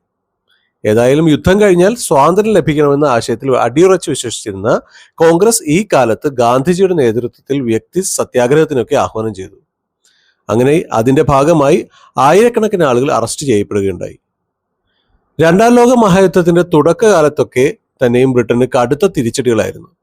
രണ്ടാം ലോക മഹായുദ്ധം ജർമ്മനി, ഇറ്റലി, ജപ്പാൻ തുടങ്ങിയവരുടെ ആക്സിസ് ശക്തികളും France, Britain, America, Soviet union തുടങ്ങിയവർ ചേർന്നുള്ള അലയൻസും തമ്മിലായിരുന്നല്ലോ. തുടക്കകാലത്തൊക്കെ തന്നെ ബ്രിട്ടന് കടുത്ത തിരിച്ചടികൾ നേരിടേണ്ടി വന്നപ്പോൾ ഇന്ത്യയിലെ രാഷ്ട്രീയ സ്ഥിതിയും വളരെയധികം മോശമായിരുന്നു. ഇന്ത്യൻ പിന്തുണ തേടേണ്ടത് ബ്രിട്ടന് അത്യാവശ്യവുമായിരുന്നു. അങ്ങനെ ഇന്ത്യൻ പിന്തുണ തേടിക്കൊണ്ട് ചില വാഗ്ദാനങ്ങളൊക്കെ നൽകിക്കൊണ്ട് വൈസ്രോയ് ആയിരുന്ന ലിൻലിത്ഗോ വീണ്ടും വരികയുണ്ടായി. ഇതാണ് ഓഗസ്റ്റ് ഓഫർ എന്ന പേരിൽ അറിയപ്പെടുന്നത്. സ്വന്തമായി ഭരണഘടനയൊക്കെ നിർമ്മിക്കാം തുടങ്ങിയ വാഗ്ദാനങ്ങൾ ഉണ്ടായിരുന്നെങ്കിലും പൂർണ്ണ സ്വാതന്ത്ര്യത്തിൽ കുറഞ്ഞ ഒന്നിനും തയ്യാറല്ല എന്നറിയിച്ചുകൊണ്ട് ഇന്ത്യൻ നാഷണൽ കോൺഗ്രസ് ഇതിനെ തള്ളിക്കളഞ്ഞു. അങ്ങനെ ഓഗസ്റ്റ് ഓഫറൊക്കെ പാളിയതോടെ ബ്രിട്ടൻ അതിന്റെ അടുത്ത ദൗത്യം ഇന്ത്യയിലേക്ക് അയക്കുകയുണ്ടായി. 1942 മാർച്ചിൽ ഗാന്ധിജിയും കോൺഗ്രസുമായി ഒരു ഒത്തുതീർപ്പിന് എത്തുന്നതിനും സാധ്യതകൾ തേടുന്നതിനായി ഇംഗ്ലീഷ് ക്യാബിനറ്റിലെ ഒരു അംഗമായിരുന്ന സ്റ്റാഫോർഡ് ക്രിപ്സിന്റെ നേതൃത്വത്തിലെ ഒരു സംഘത്തെയാണ് നിയോഗിച്ചത്. ക്രിപ്സ് പൂർണ്ണ സ്വാതന്ത്ര്യത്തിന് പകരം കാനഡ, ഓസ്ട്രേലിയ പോലുള്ള ഡൊമിനിയൻ സ്റ്റാറ്റസ് തരാമെന്ന നിലപാടെടുത്തു. എന്നാൽ മിക്ക പാർട്ടികളും ഈ നിർദ്ദേശത്തെ തള്ളിക്കളഞ്ഞു. അങ്ങനെ ക്രിപ്സിന്റെ ദൗത്യവും ഇന്ത്യയിൽ പരാജയപ്പെട്ടു. ഇതേ സമയം ബ്രിട്ടീഷ് ഭരണത്തിനെതിരായ തന്റെ മൂന്നാമത്തെ സമരം ആരംഭിക്കാൻ ഗാന്ധിജി തീരുമാനിക്കുകയാണ്. ഇതാണ് 1942 ഓഗസ്റ്റ് 8 തുടങ്ങിയ ക്വിറ്റ് ഇന്ത്യ സമരം. അന്ന് ബോംബെയിൽ ചേർന്ന അഖിലേന്ത്യാ കോൺഗ്രസ് കമ്മിറ്റി ചരിത്ര പ്രസിദ്ധമായി മാറിയ ക്വിറ്റ് ഇന്ത്യ പ്രമേയമൊക്കെ പാസാക്കിയുണ്ടായി. പ്രവർത്തിക്കുക അല്ലെങ്കിൽ മരിക്കുക എന്ന മുദ്രാവാക്യവുമായി അന്തിമ സമരത്തിനിറങ്ങാൻ ഗാന്ധിജി ആഹ്വാനം ചെയ്യുകയുണ്ടായി. ഗാന്ധിജിയുടെ ആഹ്വാനത്തിനപ്പുറം കോൺഗ്രസിന്റെ മിക്ക നേതാക്കളും വിചാരണ പോലും ഇല്ലാതെ അറസ്റ്റ് ചെയ്യപ്പെട്ടു. യുദ്ധകാലം മുഴുവനും മിക്കവരും ജയിലിൽ തന്നെ കഴിയേണ്ടതായി വന്നു. അഥവാ ജനകീയ നേതാക്കളുടെ ഇടപെടലുകൾ ബ്രിട്ടീഷുകാർ പരമാവധി കുറച്ചു എന്നത് തന്നെ. എങ്കിലും നേതാക്കളുടെ അറസ്റ്റിനപ്പുറം ക്വിറ്റ് ഇന്ത്യ പ്രമേയമൊക്കെ അറിഞ്ഞ ജനത സമരപാതയിലേക്ക് കടന്നു വരുന്നതും രാജ്യമെങ്ങും പ്രതിഷേധത്തിന്റെ ജ്വാലകൾ ഉണ്ടാവുന്നതിനും ക്വിറ്റ് ഇന്ത്യ സമരം കാരണമായി. ബ്രിട്ടന്റെ ഭരണകാലത്തൊക്കെ തന്നെയും എടുത്തു പറയുന്നൊരു കാര്യമാണ് ഇന്ത്യ ഒരിക്കലും യുണൈറ്റഡ് അല്ല എന്നത്. അതുകൊണ്ട് തന്നെയാണ് വിദേശ ശക്തികൾ അവിടെ ഭരണം സാധ്യമാക്കിയത്. രണ്ടാം ലോക മഹായുദ്ധകാലത്ത് ഇന്ത്യൻ നാഷണൽ കോൺഗ്രസ് ബ്രിട്ടനെ എതിർത്തെങ്കിലും പോലും വൈസ്രോയ്ക്ക് മുസ്ലിം ലീഗിന്റെയും പ്രിൻസ്ലി സ്റ്റേറ്റുകളുടെയും ഇന്ത്യയിലെ പോലീസ് പട്ടാള സംവിധാനത്തിന്റെയും ഹിന്ദു മഹാസഭയുടെയും ഇന്ത്യൻ സിവിൽ സർവീസിന്റെയും ഒക്കെ പിന്തുണ ഉണ്ടായിരുന്നു എന്നുകൂടി എടുത്തു പറയേണ്ടതുണ്ട്. എങ്കിലും ജയപ്രകാശ് നാരായണനെ പോലുള്ള സോഷ്യലിസ്റ്റ് നേതാക്കളൊക്കെ ഒളിവിൽ കഴിഞ്ഞുകൊണ്ട് സമരം നയിക്കുകയുണ്ടായി. സത്താർ, മേദിനിപൂർ തുടങ്ങിയ പല ജില്ലകളിലും സമാന്തര സ്വതന്ത്ര ഗവൺമെന്റുകളും നിലവിൽ വരികയുണ്ടായി. ബ്രിട്ടീഷ് ഗവൺമെന്റ് ക്വിറ്റ് ഇന്ത്യ സമരം അടിച്ചമർത്താനൊക്കെ ശ്രമിച്ചെങ്കിലും അത് അത്ര പെട്ടെന്ന് നടപ്പായില്ല. ലക്ഷക്കണക്കിന് ആളുകൾ സമരപാതയിലേക്ക് കടന്നെത്തി. വിദ്യാർത്ഥികൾ വൻതോതിൽ സമരത്തിലേർപ്പെട്ടു. സ്വാഭാവികമായ സംവിധാനങ്ങളൊക്കെ തന്നെയും തകർക്കപ്പെട്ടു. 10,000-ഓളം മനുഷ്യർ ഈ സമരകാലത്ത് മരണപ്പെട്ടു എന്നതാണ് കണക്ക്. ഏതായാലും ബ്രിട്ടന് ക്വിറ്റ് ഇന്ത്യ സമരം നിയന്ത്രിക്കാൻ 1 വർഷത്തിലധികം സമയം വേണ്ടി വന്നു. ഈ കാലത്ത് എടുത്തു പറയേണ്ട മറ്റൊരു സംഭവമാണ് സുഭാഷ് ചന്ദ്രബോസിന്റെ ഇടപെടലുകൾ. ഇന്ത്യയിൽ നിന്ന് 1941 അപ്രത്യക്ഷനായ സുഭാഷ് ചന്ദ്രബോസ് പിന്നീടെത്തിയത് ജർമ്മനിയിലായിരുന്നു. 1942 മെയ്യിൽ ഹിറ്റ്ലറെ കാണുകയും പിന്തുണ തേടുകയും ഉണ്ടായി. 1943 ഒക്ടോബർ 24 ആസാദ് ഹിന്ദ് റേഡിയോയിലൂടെ സുഭാഷ് ചന്ദ്രബോസ് അമേരിക്കയോടും ഇംഗ്ലണ്ടിനോടും യുദ്ധപ്രഖ്യാപനമൊക്കെ നടത്തുകയുണ്ടായി. ജർമ്മനി സോവിയറ്റ് യൂണിയന്റെ മുന്നേറ്റമൊക്കെ തടയാനുള്ള യുദ്ധവഴികളിലാണെന്ന് മനസ്സിലാക്കിയ ബോസ് ഒരു മുങ്ങിക്കപ്പലിൽ ജപ്പാനിലെത്തി. അവിടെ ജപ്പാൻ സൈന്യവുമായി യോജിച്ച് INA ഭടന്മാർ മ്യാൻമാർ വഴി ഇന്ത്യൻ മേഖലയിലേക്ക് പട നയിക്കുകയുണ്ടായി. എന്നാൽ തിരിച്ചടികൾ നേരിട്ടതിനെ തുടർന്ന് ഈ നീക്കം പൂർണ്ണമായും വിജയിച്ചില്ല. യുദ്ധകാലത്ത് 1943 ബംഗാളിലുണ്ടായ ക്ഷാമം ഏതാണ്ട് 40 ലക്ഷത്തോളം പേരെ കൊല്ലുകയുണ്ടായി. ഇന്ത്യക്ക് ഒട്ടും അനുകൂലമായി നിലപാട് എടുക്കാത്ത കൺസർവേറ്റീവ് പാർട്ടിയായിരുന്നു ഈ സമയം ബ്രിട്ടനിൽ അധികാരത്തിൽ. പ്രധാനമന്ത്രിയാകട്ടെ വിൻസ്റ്റൺ ചർച്ചിലും. വിൻസ്റ്റൺ ചർച്ചിലിന്റെ നയങ്ങൾ എപ്പോഴും ഇന്ത്യക്കെതിരുമായിരുന്നു. അദ്ദേഹത്തിന്റെ നയങ്ങൾ കാരണമാണ് ബംഗാളിൽ ഇത്തരമൊരു ദുരന്തം ഉണ്ടായത് എന്നാണ് പൊതുവെയുള്ള ചരിത്രം. ക്വിറ്റ് ഇന്ത്യ സമരകാലത്ത് ഗാന്ധിജി ഉൾപ്പെടെ മിക്ക ഇന്ത്യൻ നാഷണൽ കോൺഗ്രസ് നേതാക്കളെയും തടവിലാക്കിയുണ്ടായി എന്ന് നേരത്തെ പറഞ്ഞല്ലോ. 1944 ജൂണോടെ രണ്ടാം ലോക മഹായുദ്ധത്തിന്റെ അവസാനം കണ്ടു തുടങ്ങി. മുന്നിട്ട് നിന്നിരുന്ന ജർമ്മനി തകരാനും പിടിച്ചെടുത്ത പ്രദേശങ്ങളൊക്കെ തന്നെയും നഷ്ടപ്പെടാനും ആരംഭിച്ചു. ഈ സമയം ഗാന്ധിജിയൊക്കെ ജയിൽ മോചിതനായി. മറ്റൊരു രാഷ്ട്രം എന്ന ആശയത്തിൽ നിൽക്കുന്ന മുസ്ലിം ലീഗിനെയും ജിന്നയെയും ചർച്ചകളിലൂടെ ഒരുമിച്ച് നിർത്താൻ ഗാന്ധിജി ശ്രമിച്ചെങ്കിലും ഈ സമയം അത് വിജയിച്ചതേയില്ല. രണ്ടാം ലോക മഹായുദ്ധം അവസാനിച്ചതോടെ ഇന്ത്യൻ ദേശീയ പ്രസ്ഥാനം അതിന്റെ അന്തിമ ഘട്ടത്തിലേക്ക് കടന്നു. 1945 ലേബർ ഗവൺമെന്റ് ബ്രിട്ടനിൽ അധികാരത്തിലെത്തി. അതോടെ ബ്രിട്ടൻ ഇന്ത്യ വിട്ടു പോകുന്നതിനുള്ള നടപടികളും ആരംഭിച്ചു എന്ന് വേണമെങ്കിൽ പറയാം. ഈ സമയം വൈസ്രോയായി അധികാരമേറ്റ വേവൽ പ്രഭു കോൺഗ്രസുമായും ലീഗുമായും ഒട്ടേറെ ചർച്ചകൾ നടത്തുകയുണ്ടായി. 1945 ജൂൺ 25 വേവൽ പ്രഭുവും മിക്ക രാഷ്ട്രീയ പാർട്ടികളും ചേർന്ന് ഷിംലയിൽ വെച്ചൊരു ചർച്ച നടത്തുകയുണ്ടായി. സ്വയംഭരണത്തിലേക്കുള്ള സാധ്യതകൾ തേടിക്കൊണ്ടായിരുന്നു ആ ചർച്ച. എങ്കിലും മുസ്ലിം ലീഗും കോൺഗ്രസും രമ്യതയിൽ എത്താത്തതിനെ തുടർന്ന് ഷിംല കോൺഫറൻസ് പരാജയപ്പെട്ടെന്ന് പറയാം. 1946 ഇന്ത്യയിലെ പ്രവിശ്യകളിലേക്ക് പുതിയതായി തെരഞ്ഞെടുപ്പ് വന്നപ്പോൾ ജനറൽ സീറ്റുകൾ കോൺഗ്രസ് തൂത്തുവാരി. എന്നാൽ മുസ്ലിം സംവരണ മണ്ഡലങ്ങളിൽ മുസ്ലിം ലീഗിനും വമ്പിച്ച ഭൂരിപക്ഷം കിട്ടി. മറ്റൊരു അർത്ഥത്തിൽ രാഷ്ട്രീയമായ ധ്രുവീകരണം തന്നെ സംഭവിച്ചു എന്ന് പറയാം. 1946 ഒരു ക്യാബിനറ്റ് മിഷൻ ഇന്ത്യ സന്ദർശിച്ചു. അധികാര കൈമാറ്റത്തെ സംബന്ധിച്ചുള്ള ചർച്ചകൾ ഇന്ത്യൻ നേതാക്കളുമായി നടത്താനായിരുന്നു ക്യാബിനറ്റ് മിഷന്റെ വരവിന്റെ ഉദ്ദേശം. പെട്രിക് Lawrence, Stafford Cripps, AV Alexander എന്നിവരായിരുന്നു ഇതിന്റെ അംഗങ്ങൾ. ചർച്ചകളൊക്കെ നടത്തിയെങ്കിലും ക്യാബിനറ്റ് മിഷനും പരാജയപ്പെടുകയാണ് ഉണ്ടായത്. പാകിസ്ഥാൻ എന്ന ആവശ്യത്തിൽ ലീഗ് അവിടെ ഉറച്ചു നിൽക്കുകയാണ്. അങ്ങനെ പുതിയൊരു പ്ലാൻ 1946 ജൂണിൽ നിർദ്ദേശിക്കപ്പെട്ടു. അത് വിഭജനമായിരുന്നു. ഹിന്ദു മെജോറിറ്റി ഇന്ത്യയും മുസ്ലിം മെജോറിറ്റിയുള്ള പാകിസ്ഥാൻ എന്ന നിലയിലും വിഭജനം നടത്തുക എന്നതായിരുന്നു പദ്ധതി. മേഖലയിലെ നാട്ടുരാജ്യങ്ങൾക്ക് 2 രാജ്യങ്ങളിൽ ചേരണോ അല്ലെങ്കിൽ സ്വതന്ത്രമായി നിൽക്കാനോ ഉള്ള അനുമതി ഉണ്ടാകും. ജവഹർലാൽ നെഹ്റുവിന്റെ നേതൃത്വത്തിലുള്ള കോൺഗ്രസ് പാർട്ടി ഇതിനെ എതിർക്കുകയുണ്ടായി. എങ്കിലും കോൺസ്റ്റിറ്റ്യൂവന്റ് അസംബ്ലിയുടെ ഭാഗമാകാൻ കോൺഗ്രസ് തയ്യാറായി. അങ്ങനെ വൈസ്രോയുടെ ക്ഷണത്തിൽ കോൺഗ്രസിൽ നിന്ന് 5, മുസ്ലിം ലീഗിൽ നിന്ന് 5, മറ്റു വിഭാഗങ്ങളിൽ നിന്ന് ഓരോ പേർ എന്ന് തുടങ്ങി ഇന്ററിം ഗവൺമെന്റ് നിയമിക്കപ്പെട്ടു. ഈ ഗവൺമെന്റ് നയിച്ചത് ജവഹർലാൽ നെഹ്റു ആയിരുന്നു. ഒരു ഭരണഘടന സൃഷ്ടിക്കുക എന്നതായിരുന്നു ഇവരുടെ ഏറ്റവും വലിയ ലക്ഷ്യം. മുഹമ്മദ് അലി ജിന്നയും ലീഗും ഒക്കെ ഈ സെൻട്രൽ ഗവൺമെന്റിനെ എതിർക്കുകയുണ്ടായി. ആദ്യ സമയങ്ങളിൽ ലീഗ് അംഗങ്ങളെ അയക്കുക പോലും ചെയ്തിരുന്നില്ല. പിന്നീട് ഒക്ടോബർ 16 മാത്രമാണ് മുസ്ലിം ലീഗിന്റെ 5 പ്രതിനിധികൾ ഗവൺമെന്റിന്റെ ഭാഗമായത്. പക്ഷെ അപ്പോഴും ഗവൺമെന്റിന്റെ ഉള്ളിൽ മറ്റൊരു ഗവൺമെന്റ് എന്ന തരത്തിലാണ് അവർ പ്രവർത്തിച്ചത്. അത് ആ സംവിധാനത്തെ തന്നെ തകർത്തു. വിഭജനം എന്ന ആശയത്തെ ഇന്ത്യൻ നാഷണൽ കോൺഗ്രസ് തള്ളിക്കളഞ്ഞതോടെ മുഹമ്മദ് അലി ജിന്ന ഈ കാലത്ത് പ്രത്യക്ഷ നടപടി അഥവാ ഡയറക്റ്റ് ആക്ഷന് ആഹ്വാനം നടത്തുകയുണ്ടായി. അങ്ങനെ 1946 ഓഗസ്റ്റ് 16 കൊൽക്കത്തയിലൊക്കെ കലാപം തന്നെ പൊട്ടിപ്പുറപ്പെട്ടു. പ്രത്യക്ഷ സമര ദിനാചരണത്തിന്റെ ഭാഗമായി മുസ്ലിം ലീഗിന്റെ ഭരണമുള്ള ബംഗാളിൽ അന്ന് പൊതു അവധി നൽകി. ഇത് ദാരുണമായ ഒരു സംഭവമായി മാറുകയുണ്ടായത്. കൊൽക്കത്തയിലെ കലാപത്തിൽ മാത്രം 1000-ലധികം മനുഷ്യർ കൊല്ലപ്പെട്ടു. അധികം താമസിയാതെ തന്നെ ഇത് ബംഗാളിന്റെ മേഖലകളിലേക്കും വ്യാപിച്ചു. കിഴക്കൻ ബംഗാളിലെ നവഖാലയിൽ വർഗീയ കലാപം ചോരപ്പുഴ തന്നെ സൃഷ്ടിച്ചു. അധികം താമസിയാതെ സമീപ പ്രദേശങ്ങളിലേക്കും, അതായത് ബീഹാർ, ഉത്തർപ്രദേശ്, പഞ്ചാബ് വരെയുമൊക്കെ കലാപം പടരുകയുണ്ടായി. മനുഷ്യർ എങ്ങും മരിച്ചു വീണു. നവഖാലിയിൽ രക്തച്ചൊരിച്ചിലറിഞ്ഞ് അത് തടയാൻ ഗാന്ധിജി അവിടേക്ക് പാഞ്ഞെത്തി. സമാധാന ശ്രമങ്ങളൊക്കെ പതിയെ മാത്രം വിജയം കണ്ടു. അതിന്റെ ബാക്കിയായി നെഹ്റു ബീഹാർ മേഖലകളിൽ ശാന്തി യാത്ര നടത്തുകയുണ്ടായി. ഇത്തരത്തിലുള്ള ഒരു കലാപ സമയത്തും ബ്രിട്ടീഷുകാർ യാതൊന്നും ചെയ്തില്ല എന്നുകൂടി എടുത്തു പറയും. അങ്ങനെ വലിയൊരു മുറിവും കലാപവും ഒക്കെ വിഭജനം എന്ന ആശയത്തോട് സന്ധിപ്പെടേണ്ട അവസ്ഥയിലേക്ക് കോൺഗ്രസ് പാർട്ടിയെയും എത്തിക്കുകയാണ്. കലാപത്തിന്റെ ചോരക്കറ അവസാനിക്കാൻ ഇത്തരമൊരു വലിയ നടപടിയും ആവശ്യമായിരുന്നു. പിന്നീടുള്ള മാസങ്ങൾ ഇത്തരത്തിൽ കലുഷിതമായി മുന്നോട്ട് പോയി.